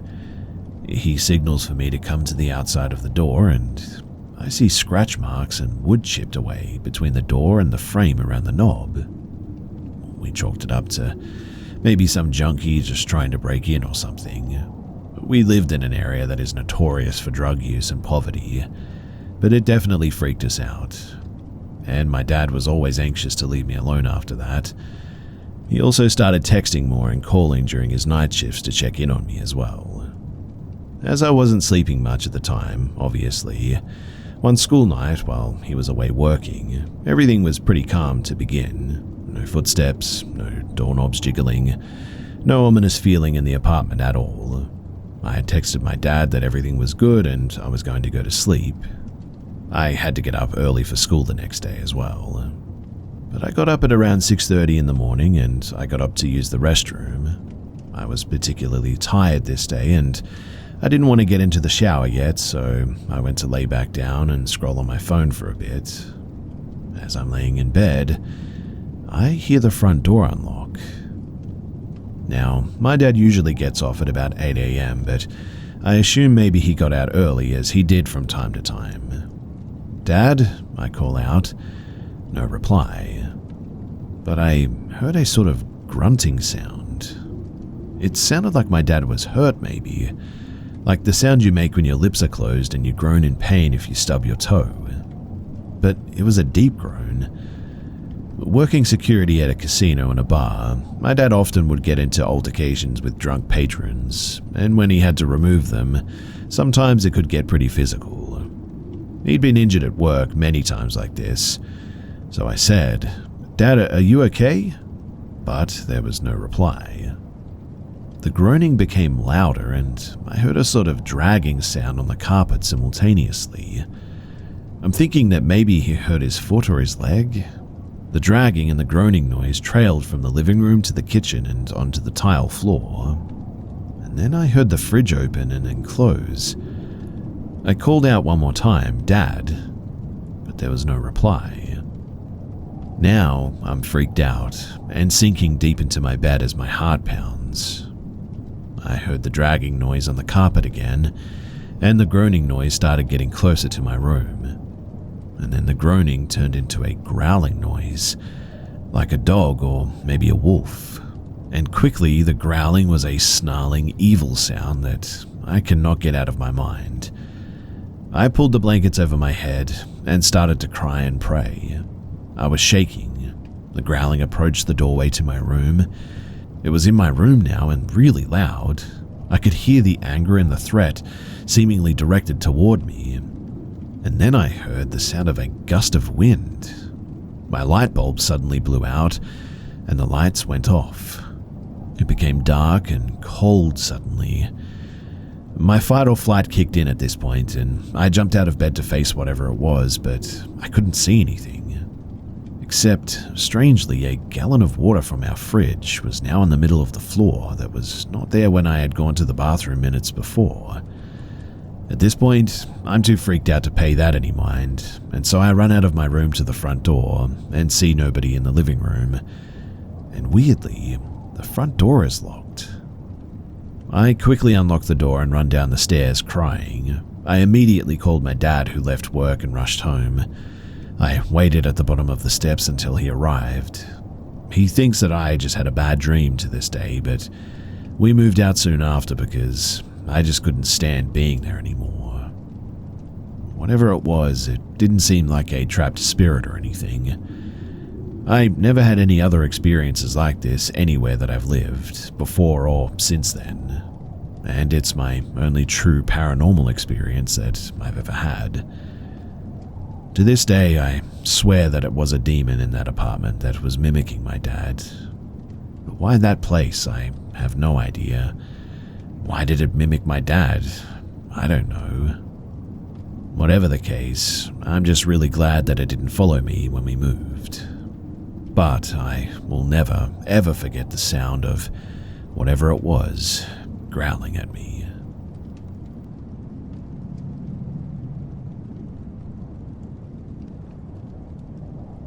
So I've never had any paranormal experiences before, but I'm a bit of a lurker here, so I thought that I would share this.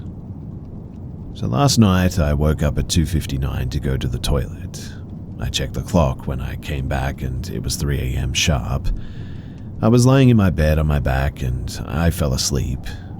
But then I felt as if something was lifting me up from my backside, as if something in the mattress was pushing me up, and then I was in sort of a total sleep paralysis mode. My teeth were clapped really hard and I couldn't open my eyes or move or anything. I then remembered some stories from here, and in my head I started shouting, "I believe in God and Jesus Christ, and you have no power in my house. Get out and leave us alone." My husband was in bed, sound asleep. We also have a dog that was sleeping in the living room. I then managed to open my eyes slightly to see a shadow standing beside the bed on my side, looking down and floating. It had no face or features, but I could tell that it was sort of looking down based on the angle of where the head was. I kept repeating the same thing in my head, and it started to float towards the door, passing over the bed. It didn't really have a distinct body shape, just a sort of black cloud with a head, and suddenly looked backwards towards me, and for eyes it seemed to have like white dots that were looking at me. Whatever it was, it terrified me, and it felt evil. It left the room and my paralysis suddenly ended. The dog then rushed to our room and slept there till morning, which was a bit odd. Mind you, I kept having nightmares afterwards and kept hearing a male voice saying something as if he was calling my name in a voice similar to my husband, but not quite. And when I told my husband, he said that he had had nightmares all night as well, and felt no movement on the bed. I burned sage and prayed, but I don't know what that was, and I really don't know what to do about any of this. I would pretty much rather not see it again, as it scared the heck out of me. So if you have any insights on what this was or what I could do to get rid of it permanently, then please do share. We live in the inner city of Melbourne, Australia, in an apartment building relatively new, so I don't know if the place is haunted or what that was, but I sure hope that it doesn't come back.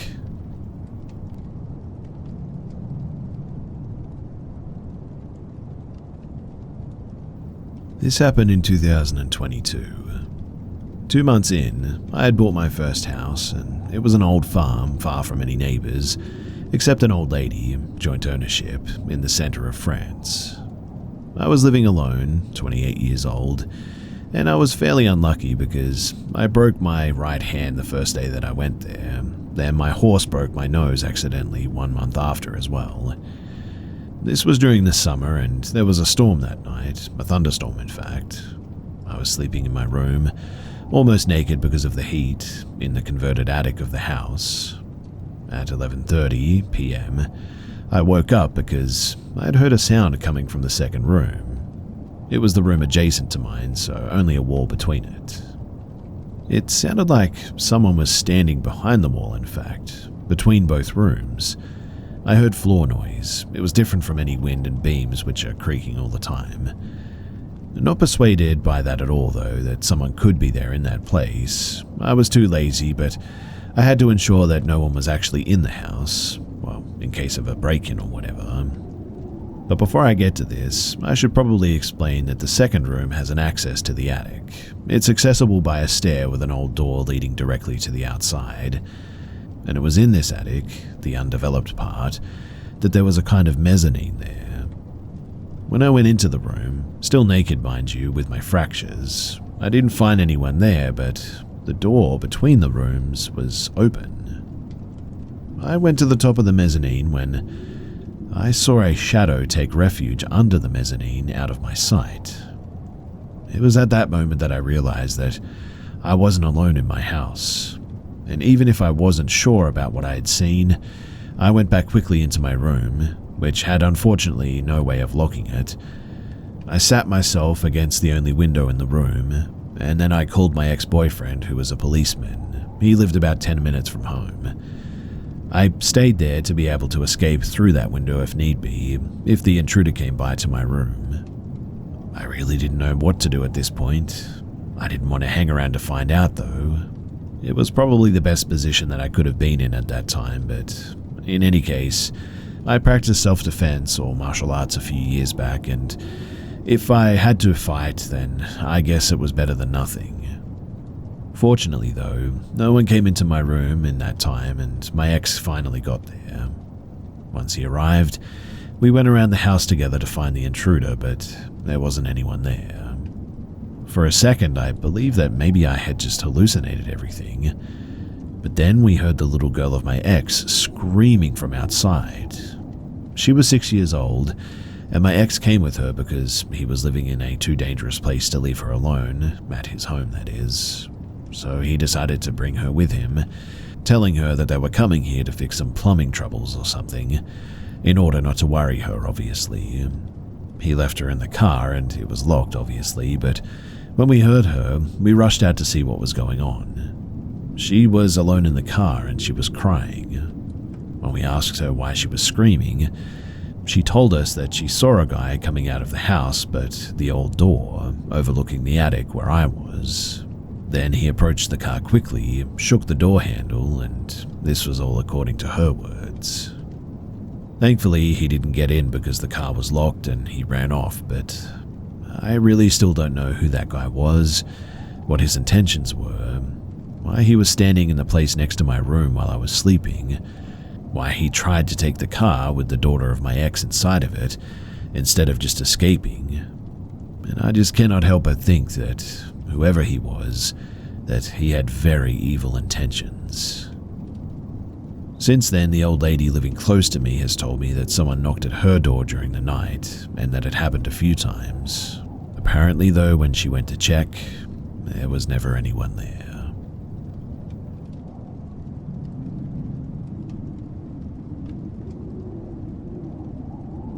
So my boyfriend just told me that this happened, and he said that it happened within the last week.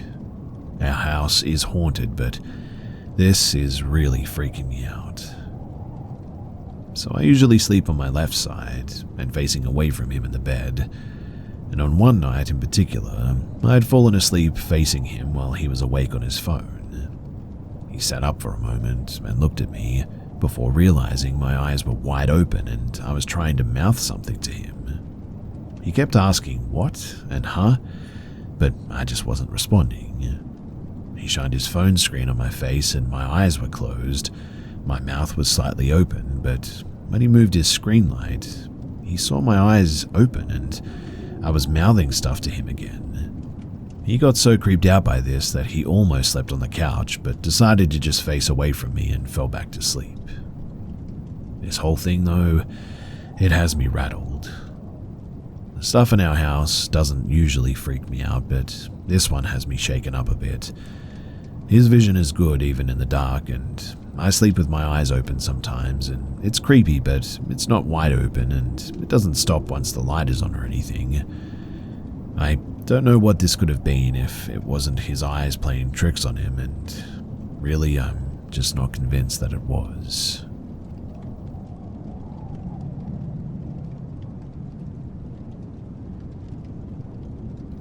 This happened in Connecticut, United States in the year 2008.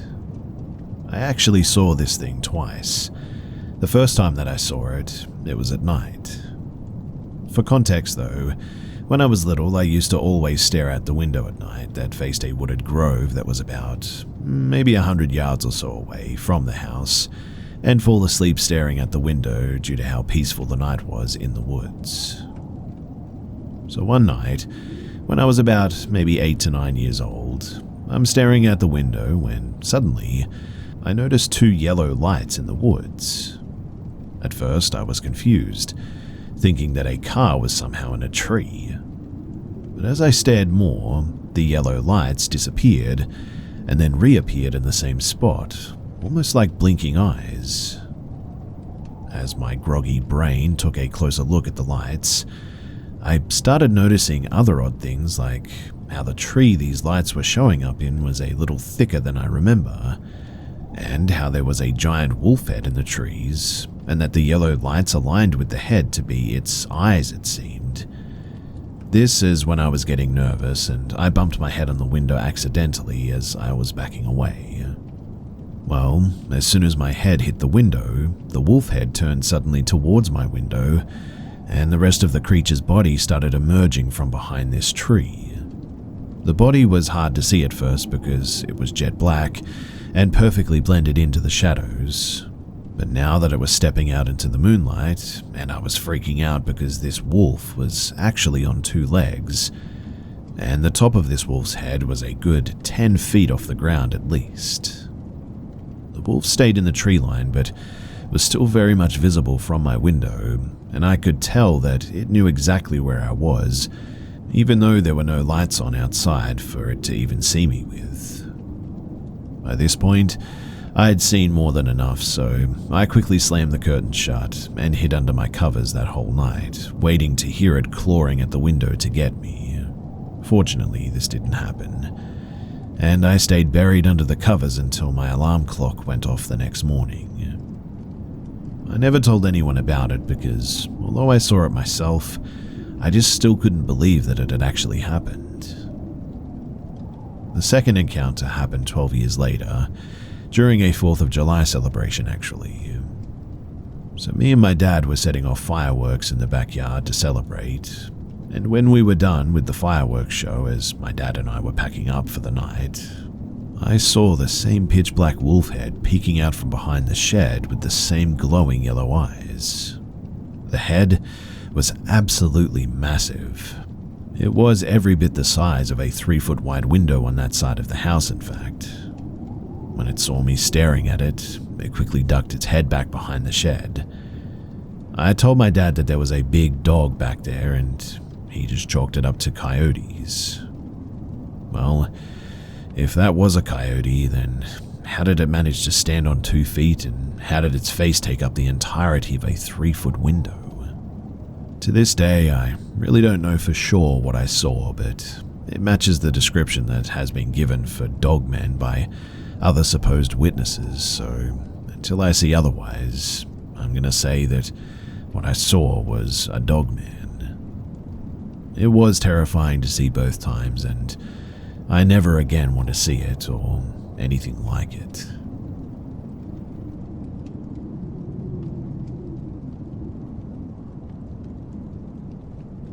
A few nights ago, I went to see the Wicked movie with my family who was in town for Thanksgiving.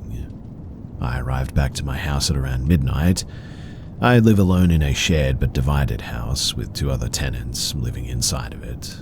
One is upstairs and one splits the downstairs with me, so there's 3 apartments total. My place is in the back of the house and has a back porch you can enter through after walking up the whole driveway. So when I got home, I sat in my bedroom and did about 20 to 30 minutes of work on my computer. During this time, the house was very quiet and I kept hearing a man's voice continuously talking. Now, keep in mind, the tenant above me is a man, and I know his bedroom is right above mine because I previously lived up there. It sounded like he was talking on the phone, maybe, just because of how long and continuous the talking went on for. I tried to listen and figure out where the voice was coming from, and I just couldn't exactly pinpoint it. But it was either coming from through the ceiling or on the other side of my room, maybe. Now, it must be noted that my bedroom, it connects to the porch with a door that I have blocked with my dresser. There's a main door inside the porch that you use to get into the house, but there's also this strange door connecting to my room. I couldn't make out the words, but because of how firm and continuous the voice was going on, I figured that it just had to be coming from my housemate upstairs. I mean, it's just the only thing that made any logical sense. I just kept on thinking, though, I had never heard a single voice come through the ceiling before like that. I mean, it's not that thin. Whatever, I'm worrying about nothing. After about 20 to 30 minutes of computer work, I got up to go and brush my teeth, feed my fish, get ready for bed, etc. I come back into my room, turn off the lights and get into bed. Keep in mind, it's been about 45 to 60 minutes since I first heard the voice, and I could still hear it. Damn, I thought, my housemate is chatting up a storm on the phone up there. But oh, how wrong I was. After about 3 minutes of laying in bed, I, all of a sudden, heard my porch door creaking along with the talking man's voice. It has a very distinct sound that I knew immediately was my porch door. I crept across my room and put my ear to the dresser or the door that connects to the porch. Sure enough, the talking was coming from inside my porch, and I could hear the door moving and shuffling inside my porch along with it. Well, at that, my heart absolutely sank. All the lights were off in my house at this point, so I had a sort of sneaky advantage to creep around my house and get a view of what was going on. I crept down my hallway and peered into the kitchen, which the porch leads into. Across the kitchen, through the door and in a streak of moonlight, I just see a man with long, scraggly hair sitting curled up in the center of my porch, turned around with his back to me, muttering out loud to himself and rocking back and forth. My fight or flight kicked in at this stage, and I immediately ripped open the door and started screaming at him to get out, trying to intimidate him. Looking back, I probably shouldn't have made myself so vulnerable, at least without a weapon handy, but like I said, I was just in fight or flight. I can't explain my actions in this moment, other than reacting out of fear and determination to scare him out. Anyways, This dude didn't even react to me whipping open the door and screaming at him, not even a flinch. He simply turned his head to the side, very slowly might I add, and said, "My name is Evan." This freaked me out so much for some reason, especially because he still hadn't turned around or shown his face. I said that I don't care and kept cursing at him to leave, and he slowly rose up with his hands up and said, I know, I'm hiding." He wasn't saying it in like a pleading way though. He said it with an almost childlike or playful tone that freaked me out heaps. I hated this. The fact that he kept trying to reason with me as well and act so mysterious while not even trying to turn around to show his face just really ticked me off, honestly. I mean, who does this guy think he is? Eventually, I ran him out of the porch and was just threatening him the whole time.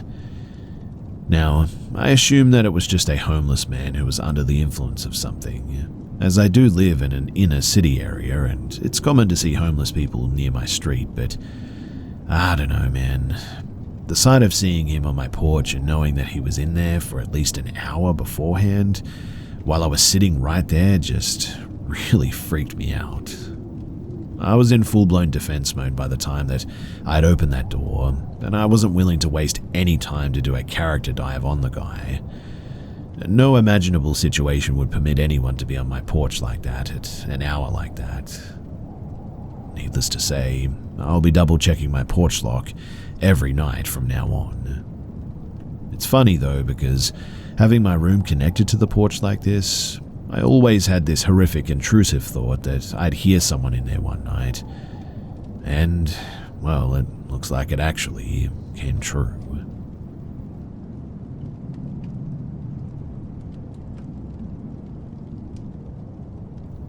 This happened a while ago when I was 14 years old, but I've been thinking about it lately. My parents had just split up and we had moved into a new house, so it was just me, my mum, and my brother. My mum worked shifts, so I would often walk home from school and be home alone for a few hours. My brother is older than me, so he would have been working too. One night I got home and decided to play on the trampoline because it was summer. I was bouncing when I noticed my mum come into the kitchen with her work bag on, so naturally I thought she was home early. I was excited to see her, so I quickly ran down the garden path, but for whatever reason I stopped at the very end of the path, just before the patio, and looked right at her through the glass back door and into the kitchen. I looked, and I just remember being, well, scared and thinking that that's not my mum. I ran back up the garden path and sat on the trampoline and waited until somebody came home. I waited so long I actually fell asleep in the sun until my mum actually did come home and she woke me up. Since then, I have had some other experiences, such as hearing my mum call my name, or being at my bedroom door but I open it and she's downstairs or out of the house or whatever. She's also said that sometimes she'll hear me sobbing in my room when I haven't been crying. My mum even asks me if I have been crying and if I'm okay. But what are people's take on this situation? I've never experienced anything like this again, but would something supernatural explain what I saw that day and what I did experience? You guys let me know.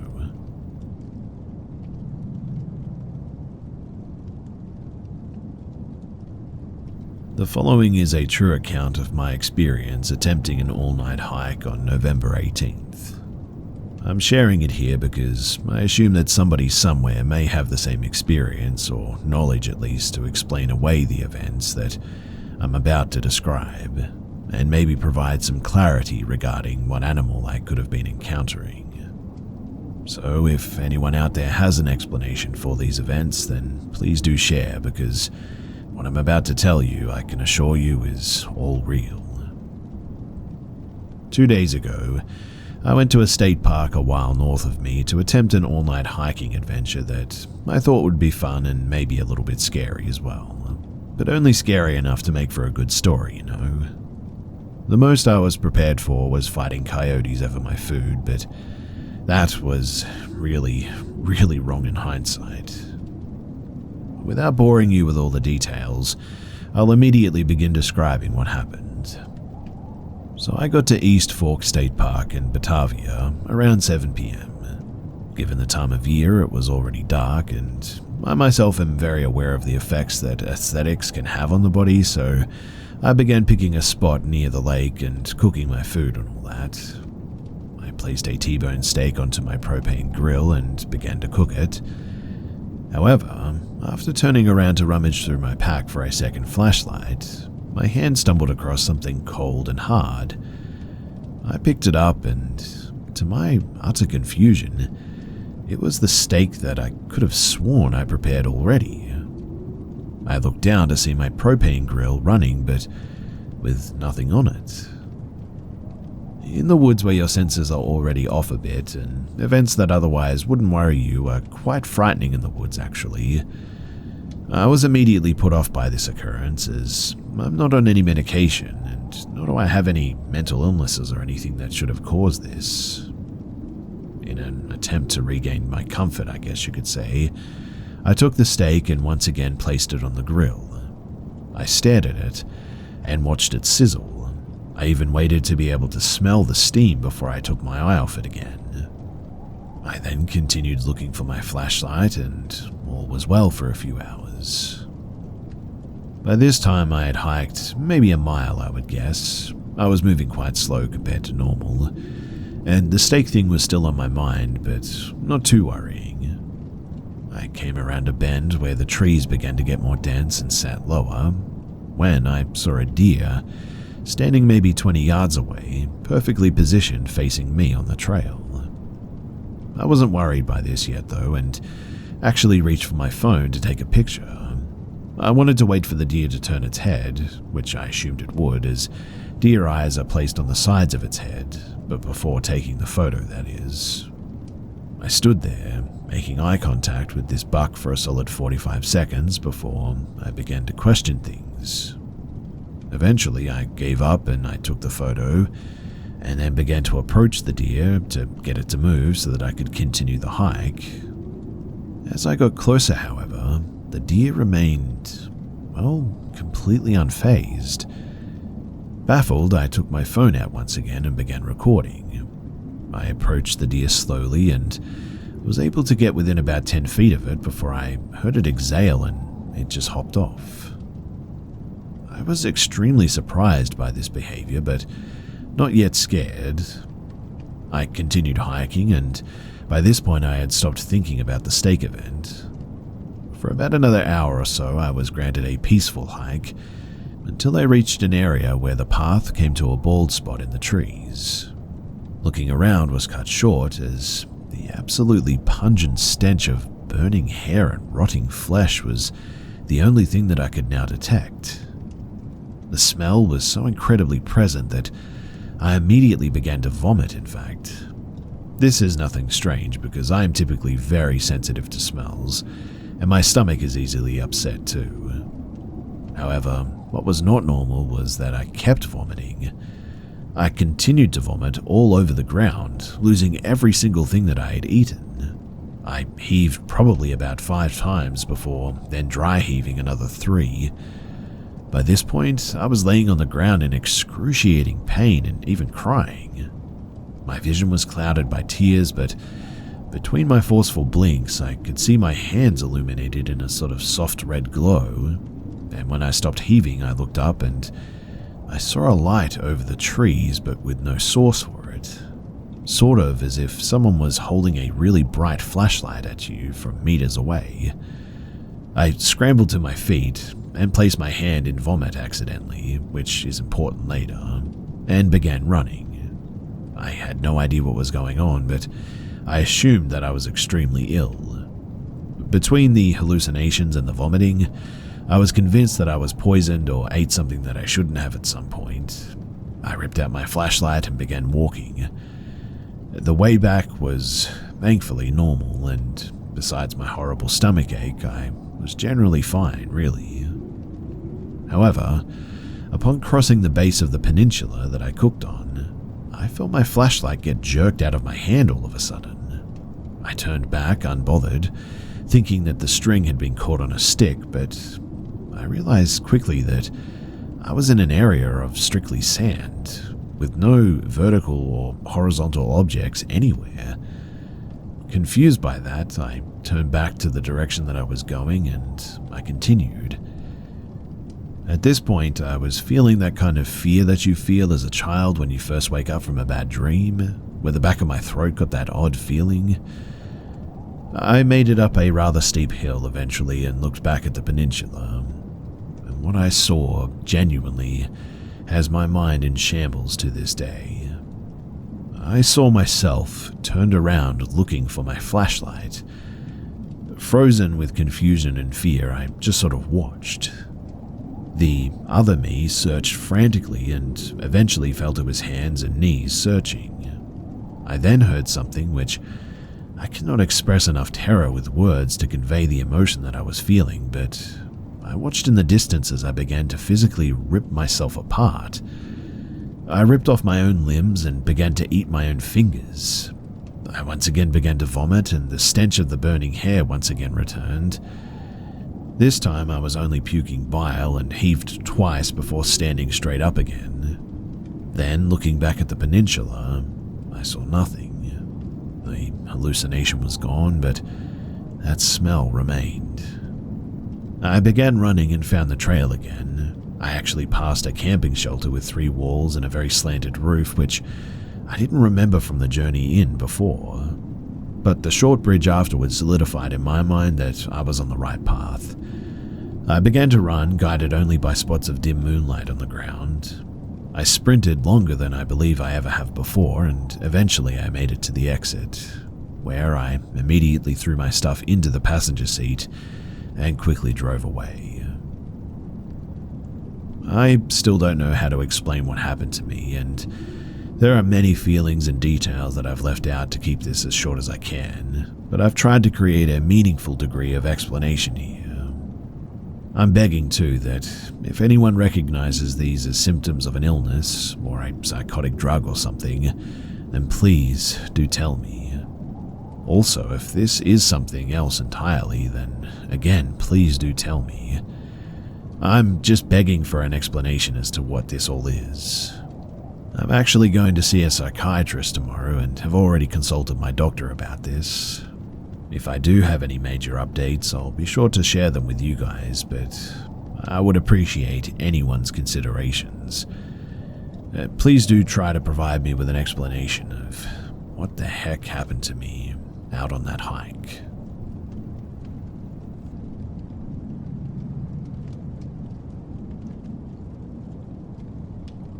This happened quite a few years ago. Back then, I had an affinity for a particular white substance in the form of lines, and one very cold, snowy night, around 11 p.m., I went for a walk to meet my dealer. I had never been to his place before, so he gave me the address to this small 2-story apartment building with maybe 6 units in it. Upon arrival, I noticed several strangers inside. After they had hit their pipes, 2 clearly unwashed guys came over to sit at the dining table while I waited for my G. I've never smoked anything besides weed and cigarettes.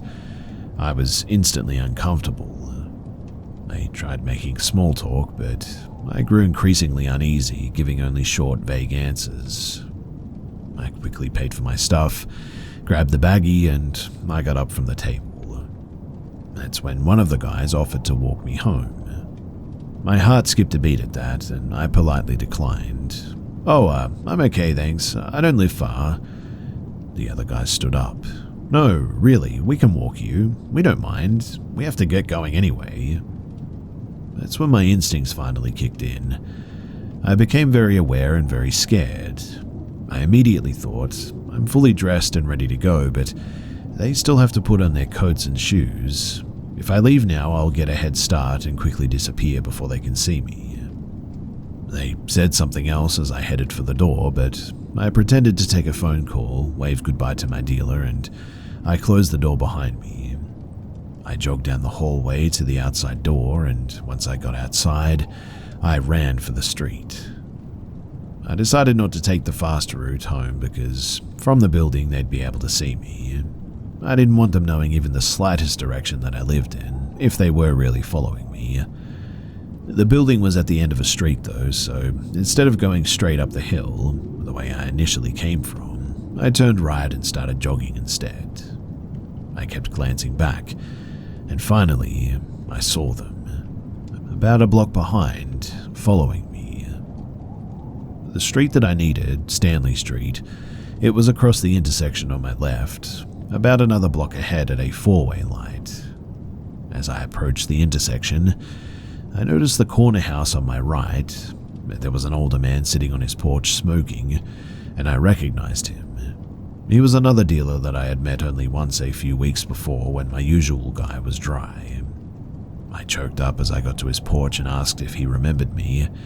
He did and asked what's wrong. I quietly told him I think these two guys are following me, and asked if I could go inside for a minute until they passed. He didn't hesitate either. We went inside, past his front living room and into the kitchen where I explained what happened. He told me not to worry, that I was safe there and I could stay as long as I needed to. Then we heard a knock at the door and I started to panic. He went to the door looking through the peephole and yelled, "Just a minute." He came back quickly and whispered that he knew the guys and was going to invite them in to have a hit. He told me to sneak out through his back door, which was beyond the kitchen, go to the right of the yard and find the gate. This would lead to a side street and I could find my way from there. He instructed me to creep up along the side of his house, close to the shrubs, and check the porch to make sure that they had gone inside. I followed his plan, and when the coast was clear, I didn't jog. I sprinted up Stanley Street and zigzagged all the way home. When I think back on this now, I'm honestly in disbelief at my actions and how foolish I actually was. I thought that I was invincible. I was far too trusting. But I truly thank God for the man who helped me that night, because without him, I shudder at the thought of what might have happened. I truly don't know what those two guys wanted from me, but I'm grateful that I really never had to find out.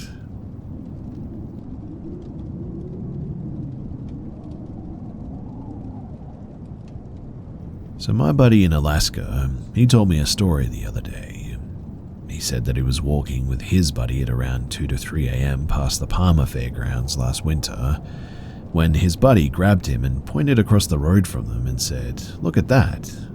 And over across the road from them was what at first looked to him like a moose, had a long snout, and his friend said that he saw antlers.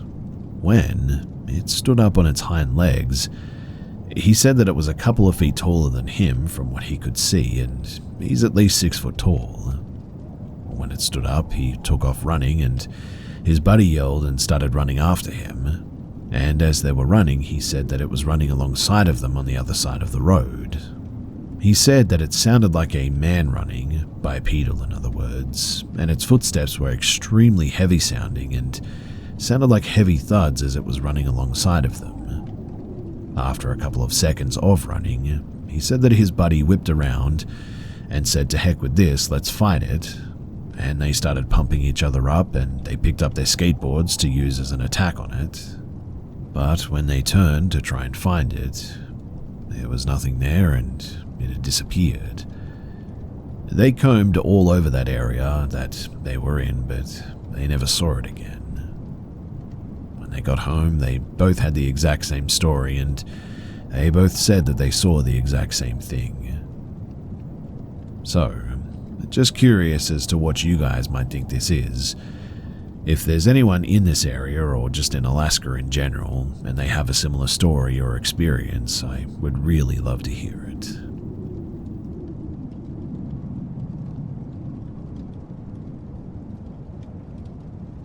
I've never really experienced anything paranormal in my life until, well, just recently. To be honest, I wasn't fully sure that I believed in ghosts, but I like the stories, I guess. The other night, me and my best friend were having a sleepover at my house, and around 1:30 in the morning, we decided to go down into my kitchen just to get some drinks. Now, I have a bathroom off my kitchen, so I decided to use it first thing. I walked in, closed the door behind me, and locked it. I live in an older house with not many renovations, so the lock in this door is one of those stupid ones that you have to push in until it clicks. I'm like 100% sure that I closed this door as well, but after halfway through me doing my business, the door suddenly flung open and the lock popped to be unlocked. I immediately tried to close it desperately because I was embarrassed, and when I tried to, it felt like someone was pushing on the door to open it.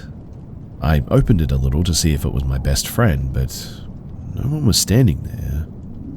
After that, it seemed to sort of let go, and I just closed it and continued on, weirded out, and quickening my pace to see what my best friend wanted, still telling myself that it was just him. When I walked out, he was halfway across the kitchen. I asked him if he opened the door on me, even though there wasn't a single chance that he did, and he obviously denied it. I just sort of shrugged it off and started pouring myself a drink. I then heard little light footsteps approaching me from behind, and I assumed it was my cat, but there was nothing there, and there was nobody there when I turned around. At this point, I'm not really scared, but just sort of confused, I guess. Me and my best friend wrapped up what we were doing, and we started heading upstairs. But in the end, me and my best friend just sort of wrapped up what we were doing, and we started heading up the stairs. From the top of my stairs, you can sort of still see into the entry of the kitchen, and I swear to you that I saw feet and legs standing there. I stared at it for a few seconds to make sure I just wasn't psyching myself out, or that it wasn't a shadow or something, but I know what it was. We quickly ran into the room and stayed up for a bit before we got my confidence to go to bed. That night, I had a terrible dream about this spirit in my kitchen, and it was extremely aggressive towards me. I woke up in a cold sweat, and I just couldn't sleep again. Around 2 p.m. the next day, my friend had left and my parents were at work, so I was alone. I was in the kitchen boiling some water on the stove when my electric kettle randomly turned on behind me, and I mean full speed boiling as if it had been boiling for minutes. I quickly turned around and I looked at it until I realized that it wasn't even plugged in. And I mean, there's no way that this kettle would work without being plugged in. I pushed the button to turn it off and then plugged it in to see what was going on, and now all of a sudden it won't work at all. I quickly went to my room and remained there until my parents got home after that because it weirded me out with what happened the other night. Later that night, I was in my room and my TV turned on out of nowhere. I didn't sit on my remote or anything too. I mean, it was across the room entirely. Now it's 2 a.m. and an hour ago someone started aggressively banging on my bedroom door. My parents are asleep and snoring and the cat is on my bed. Nobody else is here, but the cat is freaking out, so I don't know. What should I do about this?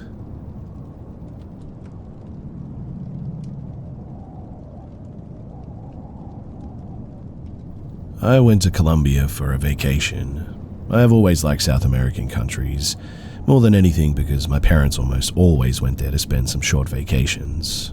So you could say that I followed their tradition, I guess. I had already rented a house to stay there when I was away.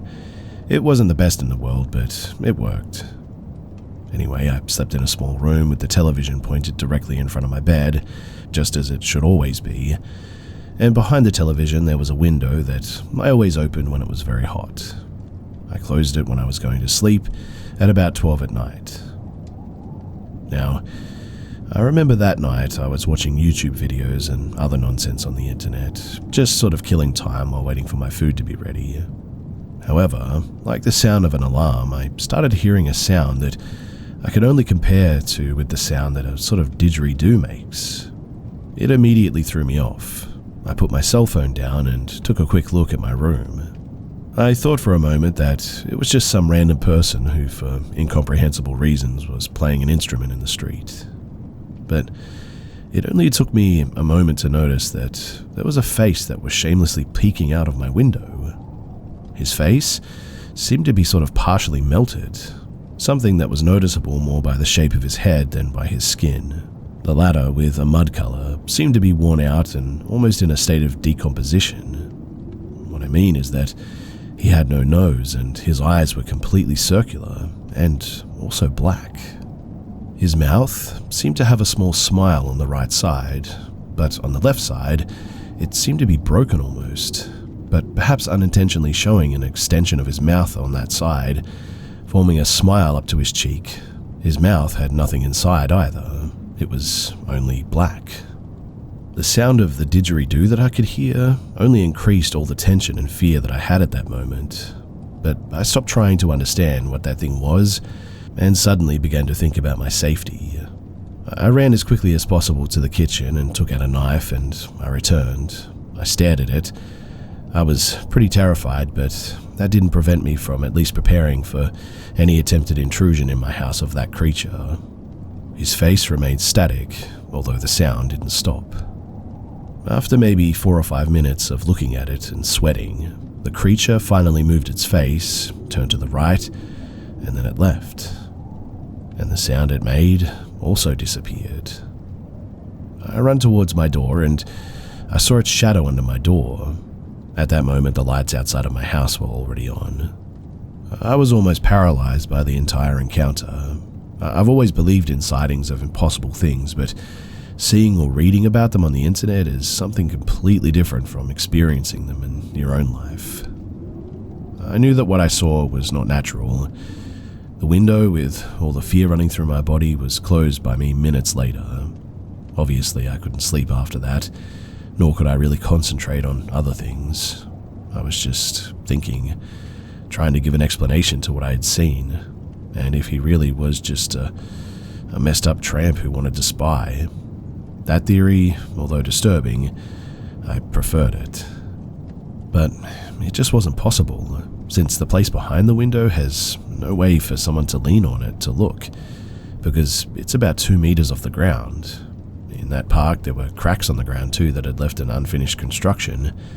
So what I mean is that there was just no human way a normal person could look into that window from there. This is the first time that I've shared this publicly. I don't really like talking about it because I know it makes me seem a bit crazy, but I just felt like I had to share it. And who knows, maybe someone out there might know what this is.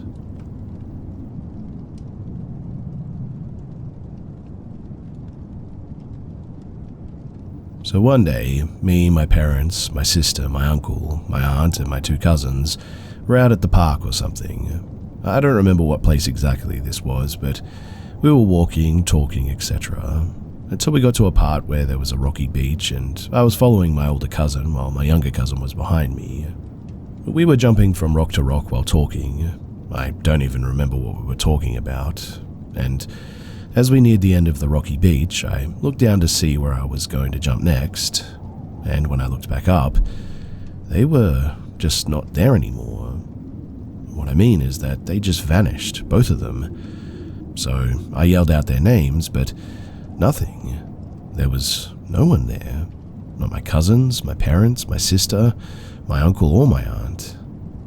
I looked around, and after maybe 2 minutes, I left the rocky beach and tried looking for them. It looked like they were nowhere near me though, and I didn't have my phone with me, so I couldn't call them. So there I was, lost and with no idea where the rest of the group was. Thank God that I remembered where the car was parked, so I walked all the way back to the car and waited almost an hour, and they came back. Everyone was apparently worried about me, and everyone was okay, but even my cousins were there, and I asked where they went. I told them what we were doing, and my cousins told me that they left the rocky beach way before reaching the end, so I was just there, dumbfounded, like, what the heck was that then? Who was I talking to? Why did they look and sound exactly like my cousins? Why did they suddenly disappear like that? Were they trying to separate me from the group? And if so, why? Does anyone have any idea what actually happened that day to me?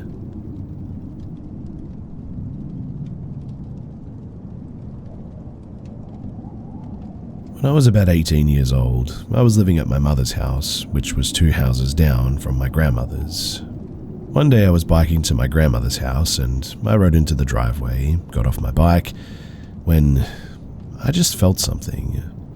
Note that I'm pretty sensitive to things. When I sense something, I see a sort of image of what it is in my mind's eye. Anyways, I turned around and I saw a glimpse of a humanoid body with a deer head looking straight at me with my physical eyes. I then see someone who was also curious going over to it, where I saw it, that is, but they found nothing. I then went over and looked around the stone wall, but there were no signs of tracks or anything. I spoke to this person briefly and asked them, "Hey, did you see that?" And they were like, "Yeah, what was that?" So I know that I wasn't going crazy. But does anyone know what this could have been? I don't think it was a Wendigo or a skinwalker or anything, but I have heard that there's a Native American lore of them being called not deer or like the deer people or whatever, so I don't know. But if you have any thoughts on this, then please do share.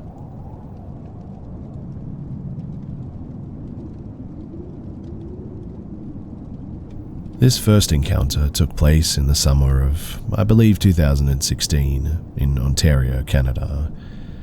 Although it was a while ago, I'll admit, I still remember every detail like it was yesterday. If I'd been alone, I would have chalked it up to just something else, but the fact that both of us saw this thing is what really puts me off. So, a friend and I were walking along a trail that runs alongside the main river that cuts through the city. There are some great wooded trails along the river, and some of them even lead to neighboring cities, but I digress. The sun was setting. It was at that time of the evening where it was insanely dark under the tree coverage, but still fairly light beyond the leaves. I turned on my phone flashlight to light the way and put on some music for the two of us to listen to while we hustled home. The bugs were starting to bite at this point, and being so close to the river, they were pretty nasty. I'd paused to change the song on my phone at some point, and my friend glances to our left into the woods. She asks me, "What's that?" And instinctively I turn the lights to where she was looking. In the darkness of the bushes and trees, we watch as this thing takes off running deeper into the brush with its back turned to us. It was making a ton of noise, twigs snapping, leaves rustling. It really didn't seem to care. Now, there are lots of deer on this trail, and I've seen a few on my walks during the day, but this was absolutely no deer. Even in such a short amount of time, the image of this thing running from us is burned into my mind. It was on all fours. It had a sort of awkward gait like a human trying to run on its hands and feet, meaning that its arms were far too short compared to its legs to be running like that. This thing was white and the light reflected off of its leathery-looking skin. It was skinny with thin arms and legs. The two of us didn't stick around much longer after that and instead chose to run the rest of the trail until we hit the end that led out into a set of soccer fields. Now, we never really spoke about it after that, and if we ever did, it was sort of just in passing. That was until yesterday. You see, I was scrolling through a subreddit for my city and paused the minute that I saw a title informing people to stay away from the river trails. Curious, I checked the post out, and the post, it described exactly what my friend and I had seen that night on those exact sets of trails by that river. I broke out into a cold sweat and immediately texted her, despite not even speaking for a while, as adulthood had kind of caught up to us both.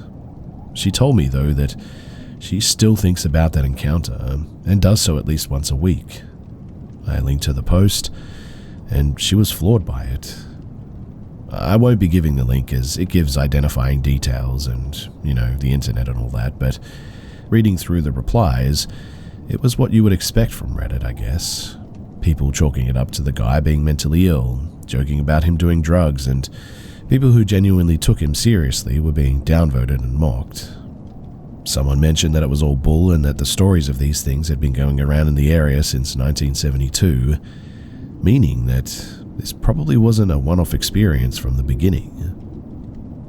I'm always a little bit hesitant to share this story, out of fear that I'd get the same reception. I know what I saw that night though, and knowing that it's possibly still in those woods along a set of trails that I still walk to this day, well, it is kind of unsettling to me.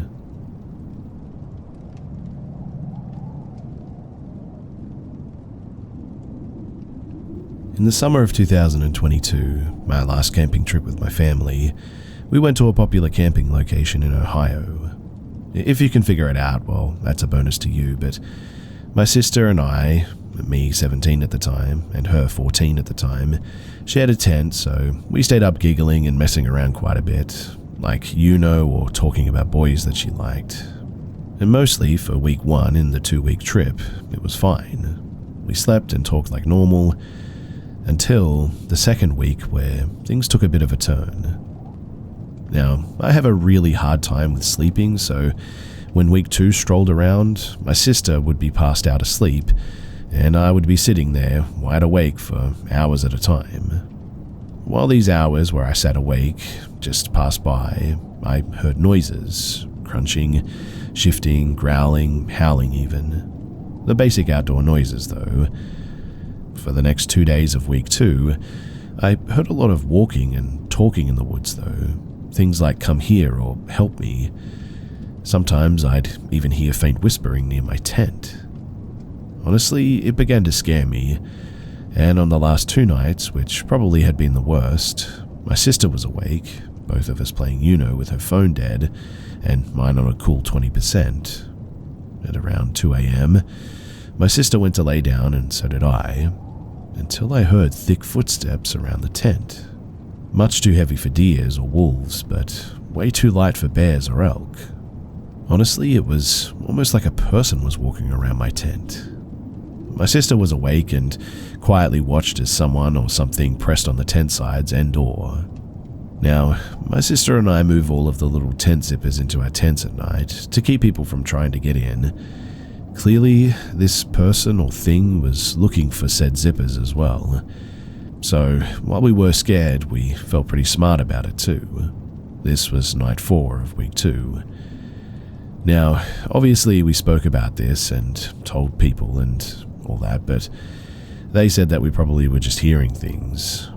And on the final week 2, night 5, the same heavy footsteps, the same touching at the walls, and the same whispering to "come here" and "come out" were all around us.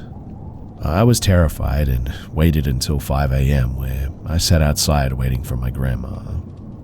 While sitting out there, I then heard whispering and then screaming, the scariest, most blood-chilling scream that I'd ever heard. It sounded like some kind of a mixture of animal or person or something, but it was so loud that I nearly wet myself. I was glad that we left in the end, and even happier to not go back for 2 years. But my question for all of you is, does anyone know what this is? Or was it just some dude lurking on our campsite and trying to creep us out? Also, I talked to my grandparents about this, and they said Tater Tot, their little American shepherd at the time, had been snarling at something outside the tent walking around. Whatever it was got scared and let out a sort of husk or a growl, and it ran away. It was about 3 a.m. for them, and it scared them too, so they heard some things as well. Anyway, like I said, if you have any information on what this could have been, then please do share it with me, because I have trouble just not thinking about this.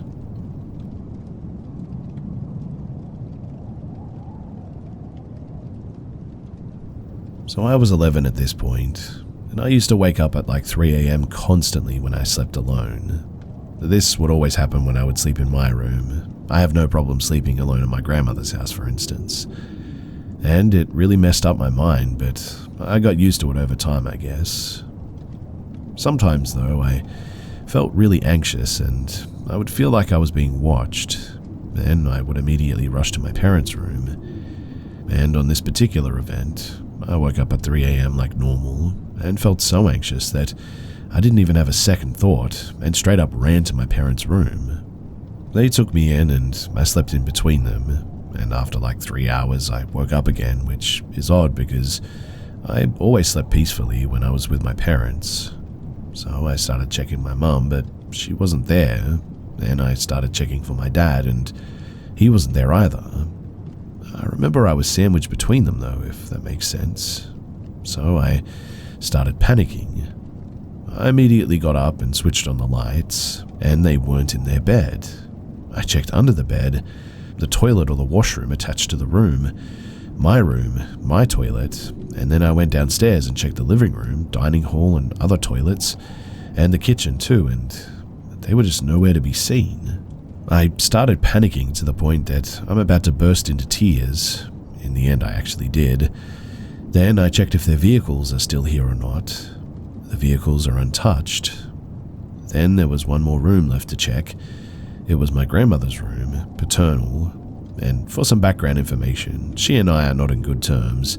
She doesn't really love or see me as her granddaughter, from what I've seen, and she's unbothered even if my parents disappear in the middle of the night.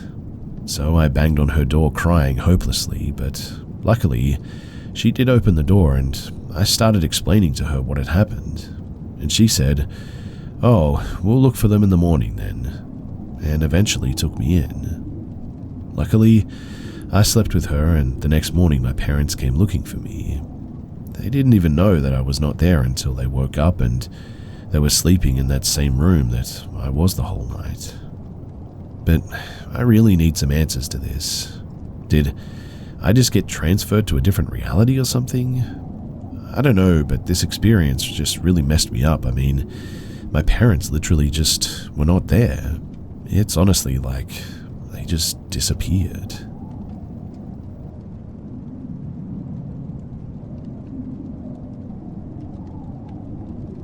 This happened to me when I was a teenager, some years ago, but I still think about it sometimes.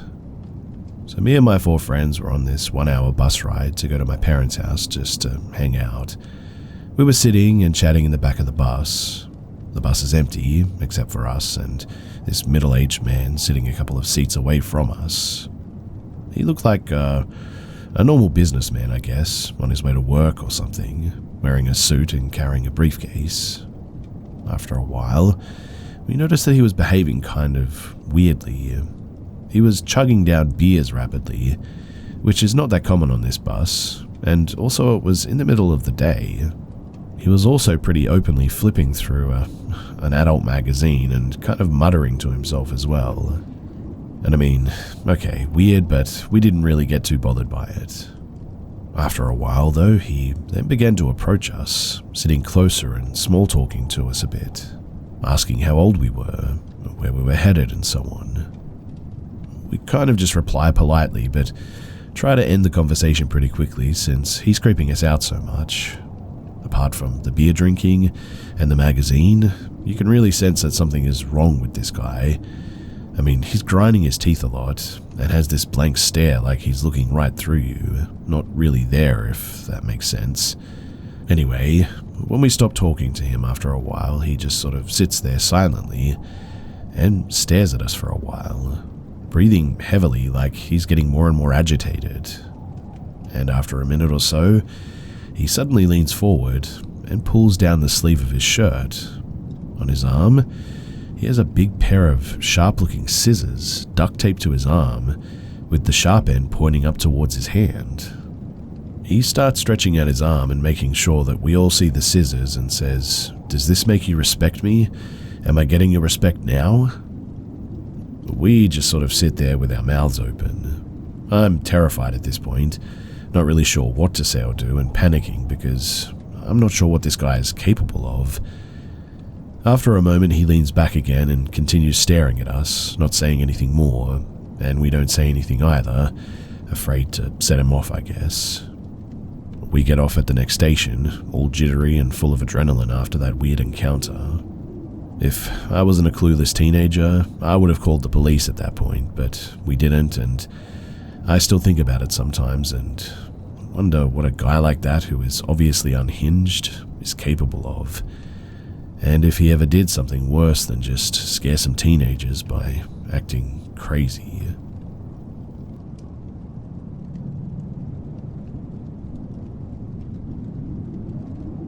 So, believe me that it is with extraordinary skepticism that I relay this story to you all, but I'm at the end of my rope.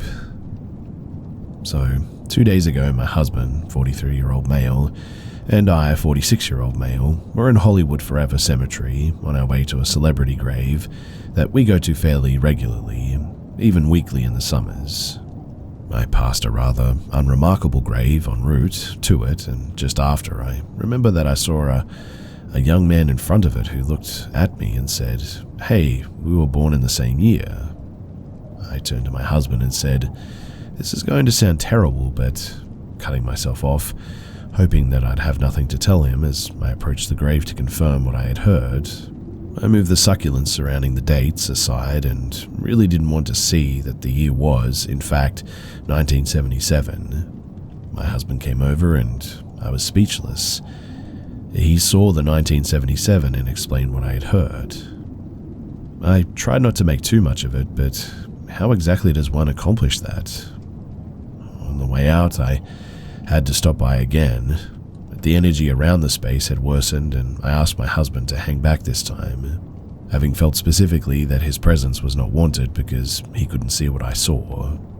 At the grave, I felt as though he had asked in some way if I was going to make a spectacle of him now. I tried to assure him no, but I don't think he trusts me. Before the line went dead, so to speak, I had this feeling that he didn't want me to tell anyone about this. At this point, I should explain that these occurrences, they were not completely uncommon to me as a child. I don't actually see these things, but remember seeing them as a memory, I guess, seconds after the experience. Some more background too is that I was fascinated with the supernatural from an early age. I was in the gifted and talented program in grammar school, and every independent study project that we self-assigned was on some feature of the paranormal. I became obsessed with tarot cards and carried them around everywhere in a repurposed index card box. And to be honest, I just never thought that the things that I saw were uncommon. When I was around 8 or 9 and in summer camp, an, I'm sure, teenage softball counselor instructed the other boys at practice to beat me up before he joined, because I was more interested in doing readings than sports of any kind. The fight was interrupted and I was brought to the nurse and then the owner's office where my parents were called. They came, threatened suit, and made sure the counselor was fired, and that I knew that my camp would be comped for the next however many years. Nevertheless, they blamed me for it the whole way home. I threw the tarot cards down the incinerator and have tried to keep all of it under wraps ever since, and have developed into I guess you could call a total skeptic as my adult life began, disbelieving and forgetting what happened to me in my youth. But 2 days later, and this experience is still sitting with me, and I don't like the feeling. I told a trusted friend, and while his reaction was unremarkable, later today during a movie I was enjoying and focused on, I saw a light that would be difficult to describe in words. Very symmetrical, as solid as a crystal but made entirely of light. I asked my husband if he saw it, and when he replied no, it disappeared and my glasses fogged up. I know that sounds crazy, but they filled from the bottom up and it was weird. I took them off and asked my husband to turn on the light, which took a minute. I took my glasses off to clean them, my line of vision still blurry without the glasses. When he turned the light on, everything was clear as day though. And though this is nowhere near as concrete as a date literally written in stone, I cannot help but feel the two are connected and was filled with the same negative energy that I felt at that grave. Anyway, I expect telling the world about this is not going to go over too well, but I'm just losing my mind over this and I'm desperate for some feedback and or direction. I'll update this if anything remarkable happens after I finish this, but anyway, thanks in advance if you have any information or help or whatever that you can pass on.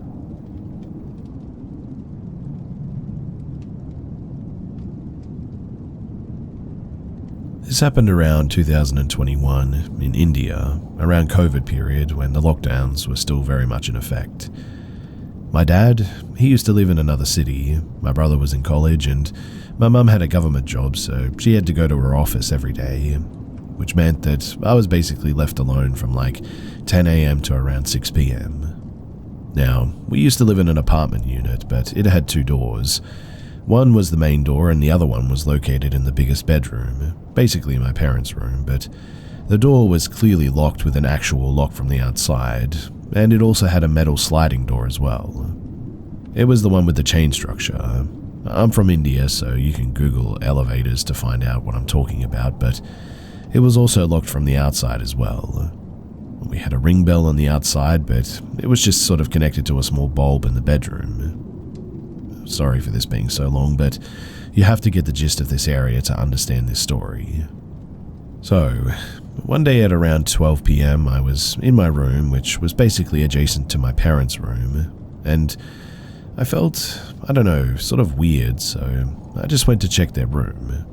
I went to the room to see the bulb blinking, and somebody was ringing the doorbell. My mum used to say to ignore it because if it was somebody that we knew, then they would never ring this. They would know that the real door was at another side of the house. So I stood there for a moment when the person started knocking really hard on the door, like it was straight up rattling. But the thing was, due to the metal gate in front of it, it would be very hard to put your hand inside to knock at the actual door. Even I couldn't put more than half of my palm in there. I was also a teen back then, so I wasn't that big. And this man was straight up banging on it somehow. I got scared and called my mum, who told me not to panic, but I was really weirded out by that, so I locked my parents' door with the lock that they had and went downstairs to chill in my brother's room. It was one of those days where my mum straight up wouldn't return till like 8 p.m, so I was alone for a long time, and I was scared to even go upstairs at this point. Around 6 p.m, our helper auntie came, and I was a little better that somebody else was in the house at this point. And during that time, I used to take private tuitions, and my teacher used to come at around 7:30, so I felt better that I'd be having some people over soon. Our main door had a big window just beside it, so whenever someone was at the door, we used to open the window to check who it was before opening it. But Auntie had a bad habit of opening it without checking. Like, you sort of memorize the timings of people, so you open it because you know that it's going to be them. Fortunately, that day, when the doorbell rang, she opened the window and then she came to my brother's room to tell me that I apparently had a cake delivery. Thing was, I didn't, obviously. So I went out to check through the window and there was a man with a cap hiding his face holding a very small box. Now, a cake box is very square and big, right? Even a pound cake has a pretty big box, and in India, we have a very small sweet box. So imagine like a 100-gram sweet box being called a cake box. And I asked him who the delivery was for. He didn't give me any name, not even the company, just told me that it was for our flat. I called my mother and asked if she had made the delivery, and she didn't know what I was talking about. So the dude was just like, accept the box and open the door. And by some miracle, my teacher walked up the stairs and asked what was happening. The dude saw my teacher and instantly ran up the stairs. We lived on the first floor, and we let our teacher enter. Later, when my mum inquired about a delivery guy coming to our flat with our security guard, he said that he wasn't there at his post for around half an hour when it had happened, and we didn't have any CCTVs in our building, so nobody actually saw him. Now, all of this, it definitely shook me up a bit, and I asked my mum to at least come quickly from her office on the next day, and I didn't stay upstairs when I was home alone too. It was a weird experience, and I still have no idea what that guy wanted, but the fact that he wanted to get us to open the door probably means that he wanted in on our house, and after that, I'm confident that what he wanted was no good.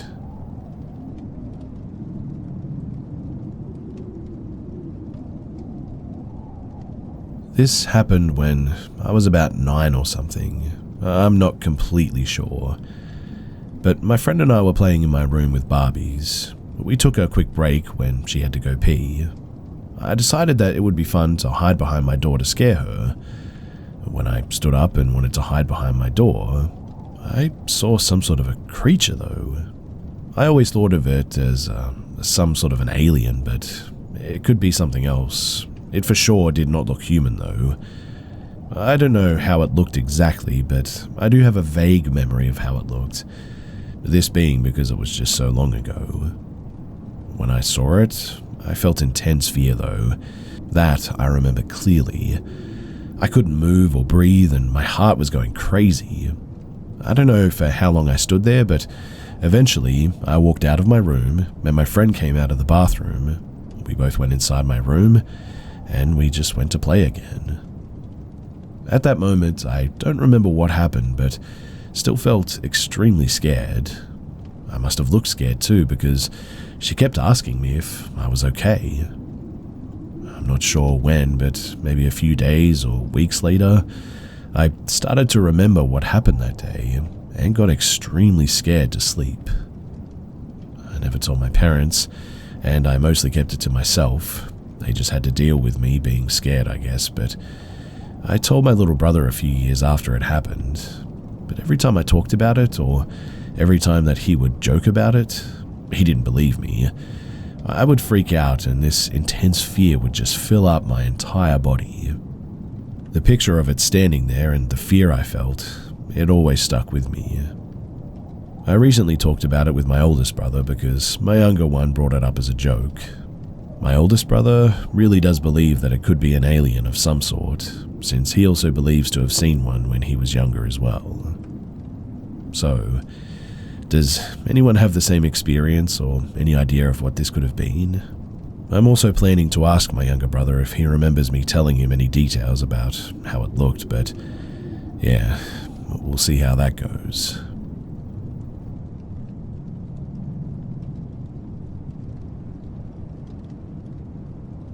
I was at a friend's house for a weekend with a bunch of people, and we all went for a walk at some point. She lives right at the edge of the countryside, where there's fields and woods and whatnot, so we went down this forest path. Me and this other guy, we started exploring a bit deeper into the trees, and we'd gone quite far down a hill into the thicker trees. But then, there was this clearing. There was a big log laying on the ground, and resting on it was a skinned deer. No bones or anything, just the skin and its head and antlers.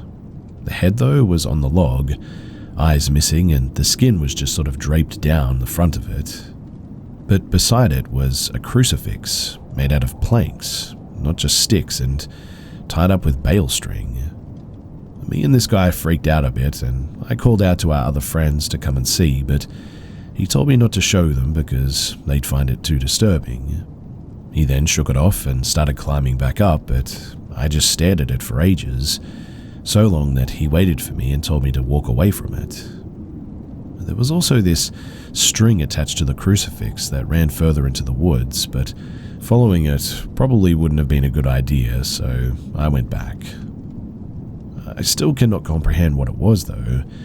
Some kind of pagan ritual? Some kind of prank?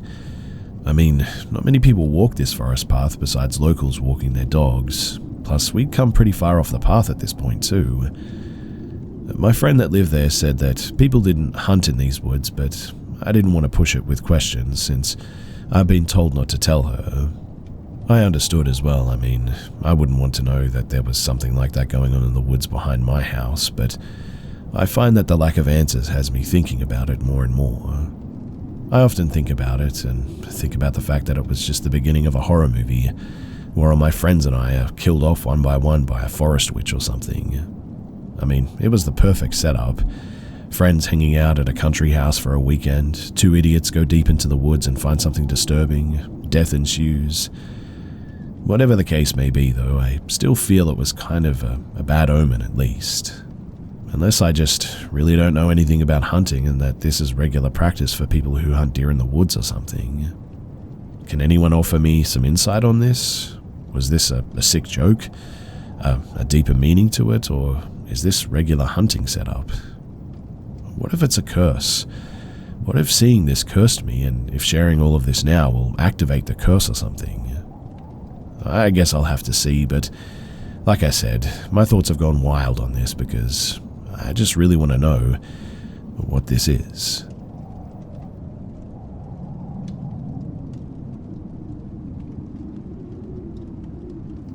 So I live in the UK, Devon, with my dog.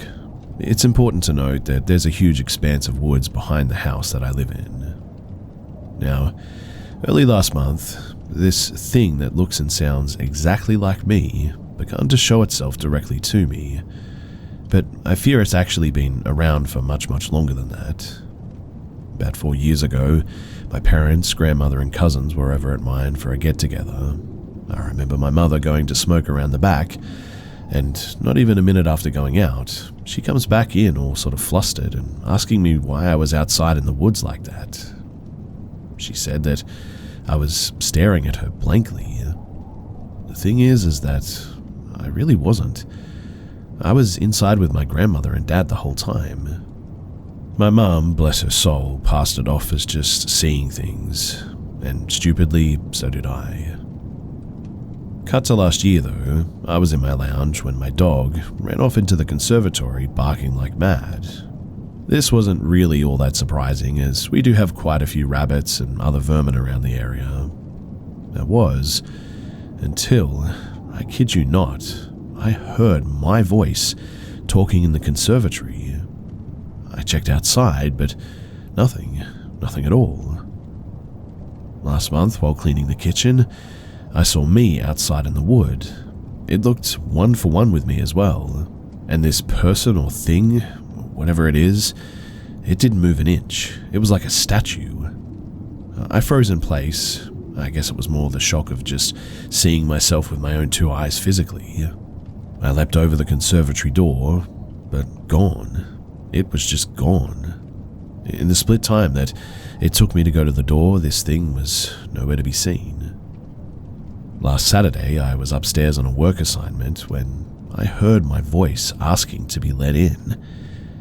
My dog was going absolutely nuts and got worse when this thing was clawing and scratching at my windows and door.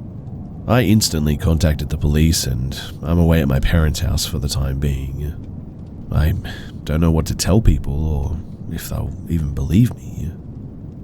I really want this to end. So, if you have any advice, then that would be much appreciated, because I am dreading when I see this thing again or what I'll do.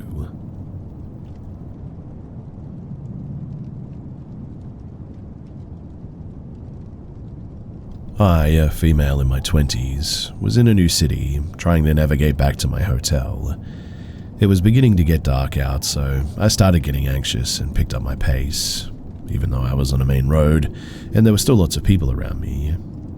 In my rush though, I turned down the wrong road, unfortunately. After a very short amount of time, I noticed the road looked pretty empty, and it was definitely darker further down it.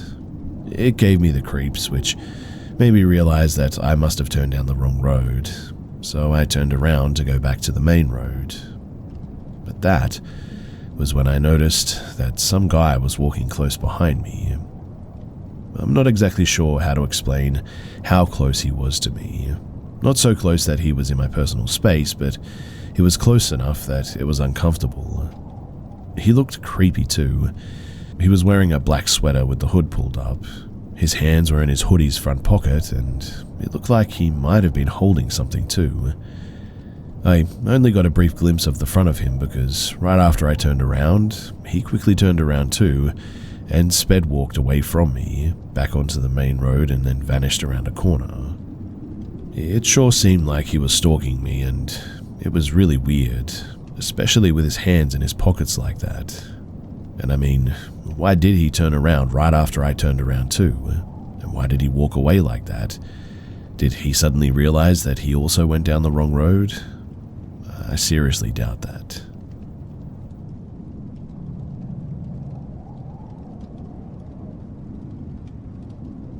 Every summer, my family and relatives would always rent a cabin in different parts of Sweden, and it was always wonderful for weeks on end. But this one time, when I was about 10 or 12 years old, I saw something that still sticks with me 13 years later. We rented a cabin in the upper south of Sweden, far away from any neighbors or cities. We were staying up late one night playing cards, and I just got a laser pen from my grandpa. At around 12 or 1 in the morning, I went outside to see how far my pen could reach into the forest. I was sort of standing on the grass a few steps away from the cabin, and a few steps away from the tree line. It was a full moon, and I was not at all afraid or feeling creeped out from the dark forest or anything, and just stood there playing with the laser for a bit. But suddenly, I just got a really bad feeling, a mixture of sort of true fear and of being watched. I looked around, but it just seemed to be me there, until I saw a white face with black hollow eyes among the trees. Even though the eyes were black holes, I could see that it was looking at me as it passed by, like it was walking very fast, but its face was turned toward me. It had a black hooded long cape and black long hair hanging down under the hood. It was really tall, like 2.5 to 3 meters, and moved so quick that it's just not possible for a human to move that fast. Also, the silence was so weird. It made no sound when I really should have heard branches snapping and leaves rustling while it moved, but there was nothing. I completely froze when I saw it, and didn't know if I actually saw what I saw. But I didn't want to find out if it was real or not, so I just ran back inside, and I didn't go out at night alone again after that. I have no idea what it was that I saw, but I never have seen the same thing again. I remembered it when I heard a story of someone seeing a pale face with black hair in a lake once. I tried drawing it, but it didn't turn out that good, so I don't know if it helps or makes my story clearer or whatever, but anyone who knows what it could have been or has had a similar experience or encounter or a sighting or whatever, I would really love to hear it, because this is something that I just cannot forget.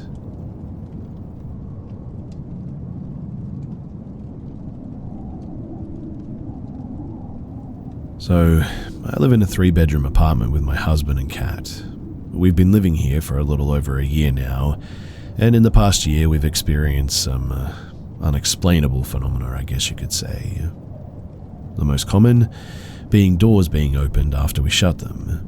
We shut a door, we leave or walk away and come back and the door is fully opened again. We've also noticed heaters being turned on, and neither of us have turned them on. We've brushed a lot of this stuff off, as we do have a cat and we're both ADD, so we figure maybe we just forgot about opening a door or whatever. But the more it happens, the more we question it, because all of our doors have doorknobs, so it's not like she can grab them and twist them. And we might forget things from time to time, but not as often as we've been noticing things. I've had it happen a couple of times where I'm showering and I hear the door open, but I look and it's shut. I've also experienced the door opening while I'm in the shower and nobody is there. The apartment community is older, but the vintage magic tricks my husband collects should be even older. I told my husband the other day that if there is a spirit in the apartment, it's probably from his vintage magic trick collection. We joke about it from time to time. I really don't know if spirits can just attach themselves to inanimate objects like they do in The Conjuring or not. But if they could, you would think that they would be generalized to where the magic tricks are located. But all of the instances have been throughout the apartment.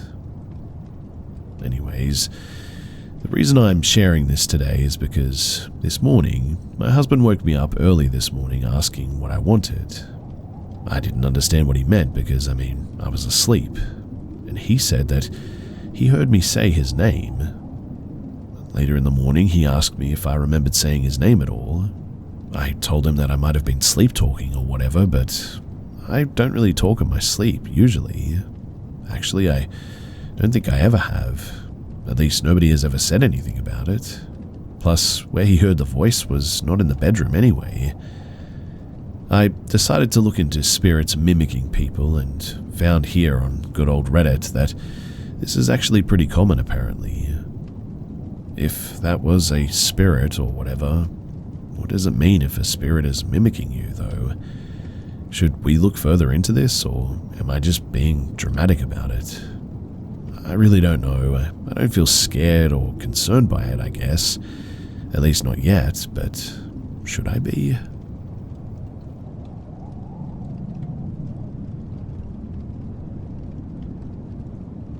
My story is from 2014. I was 19 years old and it happened in the middle of the day, between 2 p.m. and 4 p.m. I can't remember exactly. I was in Morocco, in a very small village of 30 people, near a beach in the Atlantic coast. There were 2 dogs in front of the house to protect it.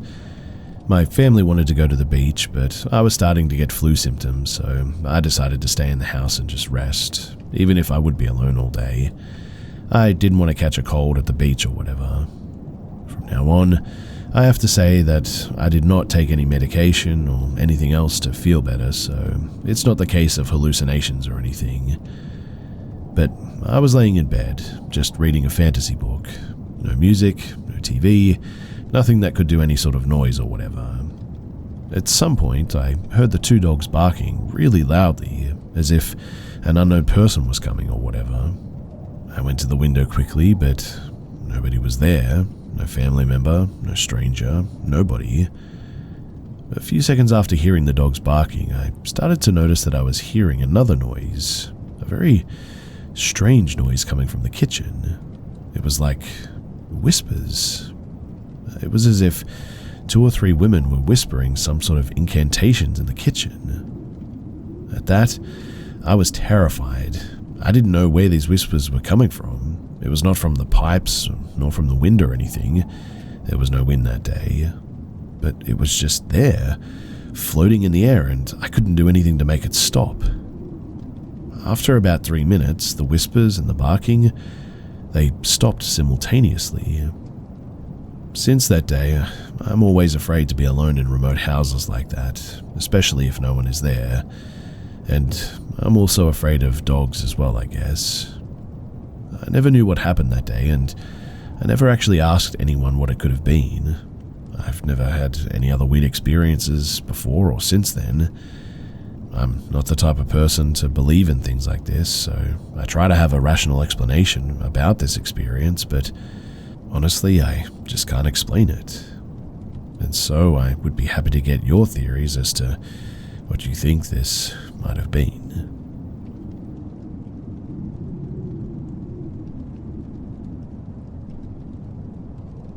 So, I used to work at a nursing home. As most of our patients are the elderly, there's obviously plenty of deaths that occur at our facility. I worked down in the dementia care ward, and there was a lovely resident that I cared for. Her name was Beth. She was unfortunately put on hospice a few weeks ago, and she met her untimely death 3 days ago. She was 92. As a residential care associate, it was my job to clean out the room for a new resident. As I walked into her room, it felt really cold. Too cold, in fact. And that is weird because all nursing homes are always hot because the elderly get pretty cold easily. I just felt a kind of cold that was bone-chilling, though. I tried to shrug it off as I took the sheets off the bed, but as I was bending over to take off the fitted sheet, I swear to you that I felt a push. It felt like cold hands pushed me with strength that I'd never felt before. It happened so quick that I was just confused and scared. I quickly grabbed all the sheets and I booked it out of that door. But when I turned my head around, I saw it. I saw a human-like figure, a shadow in the closet. It was a quick look, so I couldn't really identify the person, but I can't help but think that it was Beth playing a prank on me before she departed to the afterlife, as me and her would always play pranks on one another while I took care of her. But to be honest, I don't know if that is actually the case. So yeah, that's my encounter with the paranormal, and I really don't know what to think about it.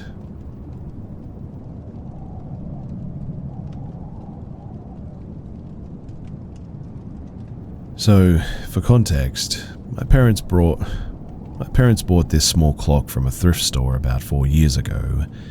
That's whenever my experience, and also subsequently my parents' experience, with this spirit or demon or whatever it is, really started to take fruition.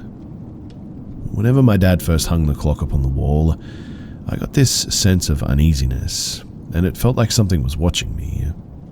I chalked it up to me just being paranoid at the time. But whenever I went to sleep that night, though, I was woken up at like 1 in the morning due to some knocking on my bedroom door. I didn't get up to get out of bed because I was afraid of what could hypothetically be on the other side.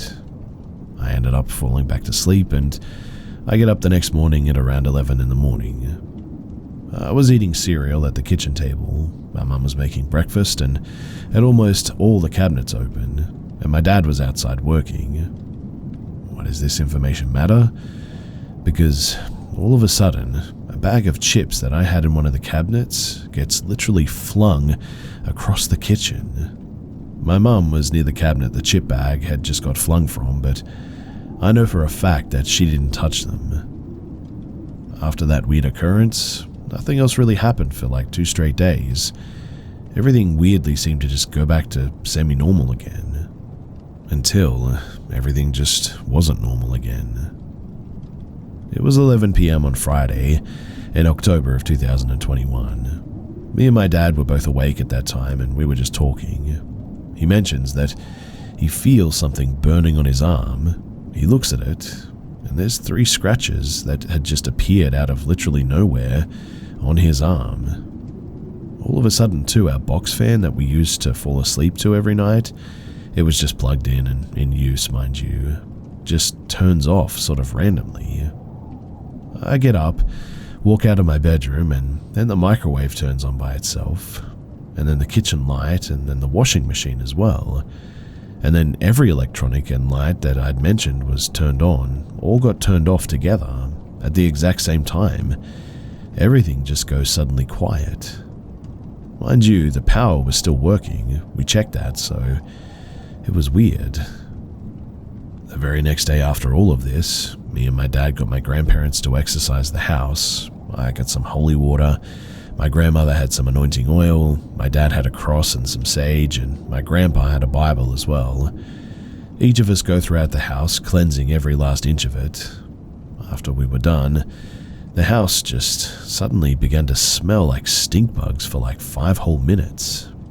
And then, just as quickly as it had arrived, it left. And nothing has happened since then. I mean, small things happen every now and again, like me waking up every single night in a cold sweat at 3 in the morning. But then again, I can't really sleep all that well, so it probably doesn't mean much. Oh, and I'm also really depressed now too. Like, I was super happy 3 weeks ago, but now I'm just sad and I find it hard to leave my room. So, my question for all of you guys is, have I been or am I living with a demon, a ghost? It's definitely something, because if it wasn't something, then I wouldn't be talking about it and asking for answers as to what this might possibly be, I guess. Is this something that I should just get used to, or is there something that I can do about it?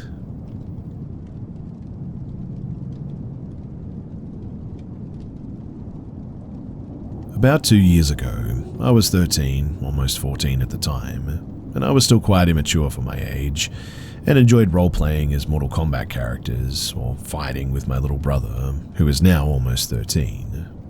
By the way, I live in Whitefish, Montana, near a place called Olney, surrounded by woods pretty much.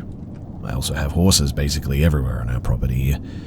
That's important for later to know. Anyways, me and my little brother decided to go outside to the back of my house, where there's a road that is about 400 feet in length, leading up to, I would say, about a maybe 8 round hay bale sort of section, to pretend to fight each other with wooden swords that we had custom detailed and made ourselves. I was cosplaying as Sub-Zero, and my brother was just wearing regular clothes, and we started walking away from our house towards the hay bales because we intended to fight on them. Now, once we had gotten about halfway there, which took like a minute, we were almost at the end of our horse pen that was fenced in next to our house, reaching out halfway to the bales. I remember my brother leaning down to tie one of his shoes that had a messed up lace on the right one, and, getting straight to the point, what we both saw still makes me very nervous and sweat when I think about it. I looked over at him and immediately heard a loud sort of trampling or sprinting sound coming from the hay bale area. I looked up and at them, and I saw what I thought to be something resembling a human but was extremely tall. The hay bales were stacked 2 up and I think 4 across, and whatever this was, it was greyish white and ran behind the bales in what I assume a pretty much straight line, then going past them and disappearing into the woods that went from behind the hay all the way around my house, besides the main gravel road that then brings you to the highway. I immediately freaked out and tried to yell to my brother right beside me, but only managed to basically talk super fast to him with an inside voice. He as well looked up very quickly because he had heard the running too. There was a sort of small pause where my brother sounded confused, and then, right as he did it came back running to the hay bales once again, stopping this time behind the 3rd row, of 2 stacked on one another. This thing, though, was so tall that we could see almost the entirety of the thing's head, and then it ran kind of forward a little bit, and then straight backwards towards the woods, never to be seen after that. Now, this all happened in the span of maybe about 5 or 8 seconds, and saying that whatever this thing was running is really a complete understatement. You see, it had been running at least 40 miles an hour, at least, or fast enough where we could both barely make out what it looked like in detail, just the overall appearance. What I remember though is that it looked to me as kind of like the rake, but way taller and more slender looking and really grey. I remember my brother yelling, "What the heck was that?" And literally, so did I, as we full-on bolted back to the house in probably 15 seconds. I got there first, yanked my brother in the door, and slammed it harder than any other door I've slammed in my life, locking it behind us quickly. Of course, my parents didn't believe us at all, even though I was on the verge of either tears or a heart attack from the adrenaline. They said that it was probably a moose in the end, but I've seen moose at that time and since then, and this, I can assure you, was no moose. Hopefully I'll get a better answer here than from them, but if not, that's okay, I guess, and to be honest, I really just do hope people believe me. It feels like a dream thinking back on it, just as it did the day after the incident. It's kind of weird too that I remembered this again suddenly today while watching a military crawler horror story on YouTube. Probably because my mind is trying to block out as a false memory or a dream, whatever that event was, even though I actually have a second eyewitness in my brother. And quite honestly, if my brother wasn't there with me, I seriously would doubt myself. I would doubt that I would ever believe what I actually saw. But because he saw it too, and we both freaked out at what it was, I have no doubt in my mind that I'm not crazy, and we saw something.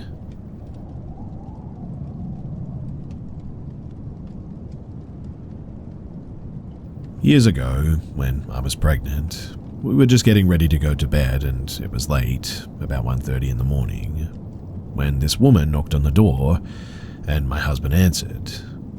She was clearly high and jittery and looking around everywhere. She asked if she could use my toilet. My husband obviously said no, this was not a public restroom. We both got a really bad vibe from her though. She was quite a big woman and clearly something just wasn't right with her. She started to try to open our security door at that point, rattling the handle, but we've always been very conscious of keeping it locked the minute that we walk in. My husband told her to go away and he shut the door. Then she started banging on the door, screaming that she needed to use the toilet. My husband opened the door again and told her to get lost or he was calling the cops.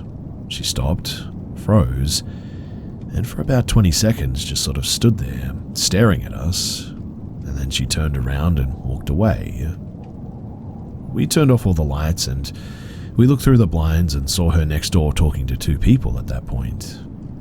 I said to my husband that I think that was a setup for a home invasion, and he agreed. The thing though is that I'd actually seen this woman around before quite a few times, so she could have known that I was heavily pregnant, and that would make us a good target, because we would have been compliant. People have a tendency to be more compliant when they're trying to protect their family, and I think that she must have followed me home. Thankfully, after that, I never saw her again, but even that is kind of weird, right?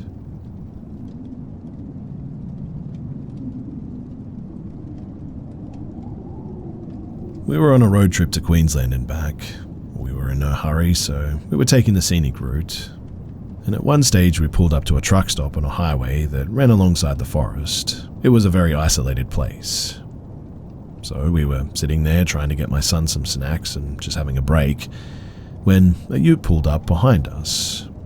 The guy inside sat there for ages, just sort of staring at us, and I said to my husband, "This guy's creeping me out, let's go." So we started to pack up, and that's when he got out of his ute. He was walking towards us as we got in our car, and before we knew it, he was there, and he asked for a cigarette. My husband said that he only smokes rollies, and he didn't have any rolled, and the guy said, "I'll wait." He never said more than that in the entire encounter. He leaned in and he stared at me with the creepiest predatory look that I've ever seen, and this really weird grin, the whole time keeping one hand behind him as well. Suddenly, he leant right into the car, and at that moment, my 2-year-old said hi, and it was then that this guy just backed away like his butt was on fire. Didn't wait for his cigarette, he just bolted back to his ute and we took off. We always thought that he had bad intentions and just didn't realize that we had a kid in the car, and when he did, that maybe threw him off.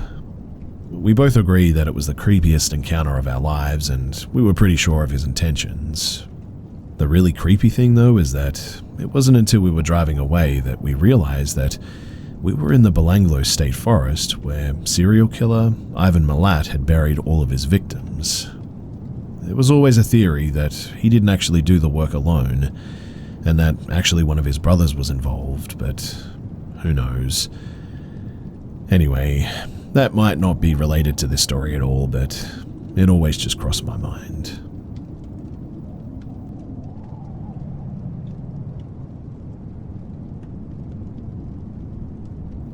When I was about 7 or 8, my family moved into an old farmhouse in VA. I have a little brother. My brother is 3 years younger than me, so he was around 4 or 5 at the time. This house had an upstairs which had 2 rooms. My brother and I were very excited about this because we always had to share a room. He picked the room to the left of the stairs. It was nice, but in the corner of his room it had a tiny door that led into a sort of small attic. It gave me an eerie feeling, so I couldn't understand why he would pick that room, but he was just determined on that being his room. I, though, took the room to the right, which had a little window that looked out over the farm. It was great. We set our rooms up and we unpacked. Fast forward to a few weeks later, my mum decided that it was time for us to take a nap. In my room, of course. For context, I had a little red rocking chair with Dalmatians with my name painted on it. It was really cute. I had definitely outgrown it at this point though, because it was made for me when I was a toddler. And well, when we went to lay down for our nap, everything was okay. But then, out of nowhere, my brother started freaking out and screaming, clinging to my mother for dear life. My mother tried to soothe him, but nothing was helping. She asked my brother what was wrong. My brother pointed to the rocking chair and said, "There's a little girl in Sissy's chair, and she doesn't want us up here." He was so inconsolable that my mum had to bring us downstairs. That is the first time the entity made herself known. I never saw her, but I'd always feel her presence or have nightmares about her. The weird thing is that I'd only see her in my dreams if I was in my room sleeping. So as you can imagine, that quickly turned into my brother and I sleeping in my mum's bed. Most of the time she would target my brother, but he'd never stay in his room. And one night, my mum talks to me and my brother into sleeping in my bed upstairs just to have a break. We only agreed to do it if we could leave the light room on. She agreed. Well, we all fall asleep and I wake up in my room. I'm alone. Everything is the same, but like I said, I'm alone and something is telling me to get up and go to the window. I don't know why, but I do. As soon as I get to the window, though, I see a little girl run to the side of the house and start crawling up the side to my window. Remember, I'm on the second floor. I'm sort of startled awake before she can reach me, and I sit up in bed and realize that I'm reliving my dream. I'm panicking, staring at the window, and again something is telling me to go over to it. But instead, I just dart down the stairs to my mum's room and find my brother laying on the floor near the end of my mum's bed. We didn't say much to each other besides agreeing, and we felt safer near mum. I learned years later that my brother had the same dream that night, apparently. Fast forward a couple of years later, we moved to a new home. We had to share rooms again, but we were fine with that. We were scared from all the years of dealing with this entity. We thought that we would finally have some peace, but we were very wrong. Shortly after moving, the same stuff started happening again. This time, I actually saw her. It was dark out, and my mum needed something from her car. I tell her that I'll go and get it, and as soon as I retrieved what she needed from the car, I turn around toward the house to go back in, but I look over into the field next to our house, and I see her appear and disappear, and every time she reappeared, she was a little bit closer. I never ran so fast in my life. I ran into the house absolutely hysterical. I told my mum and stepdad, and they were obviously concerned. Mum didn't believe that she had followed us to the new house, but now she did. We made the conclusion that she attached herself to my rocking chair, so we moved again, and when we did, we left my rocking chair at that house, and since then we haven't seen her, and I haven't dreamed about her. Growing up after this, I always wondered if she was just an evil entity or maybe a demon in disguise. I don't know, but something told me that there was something wrong with her.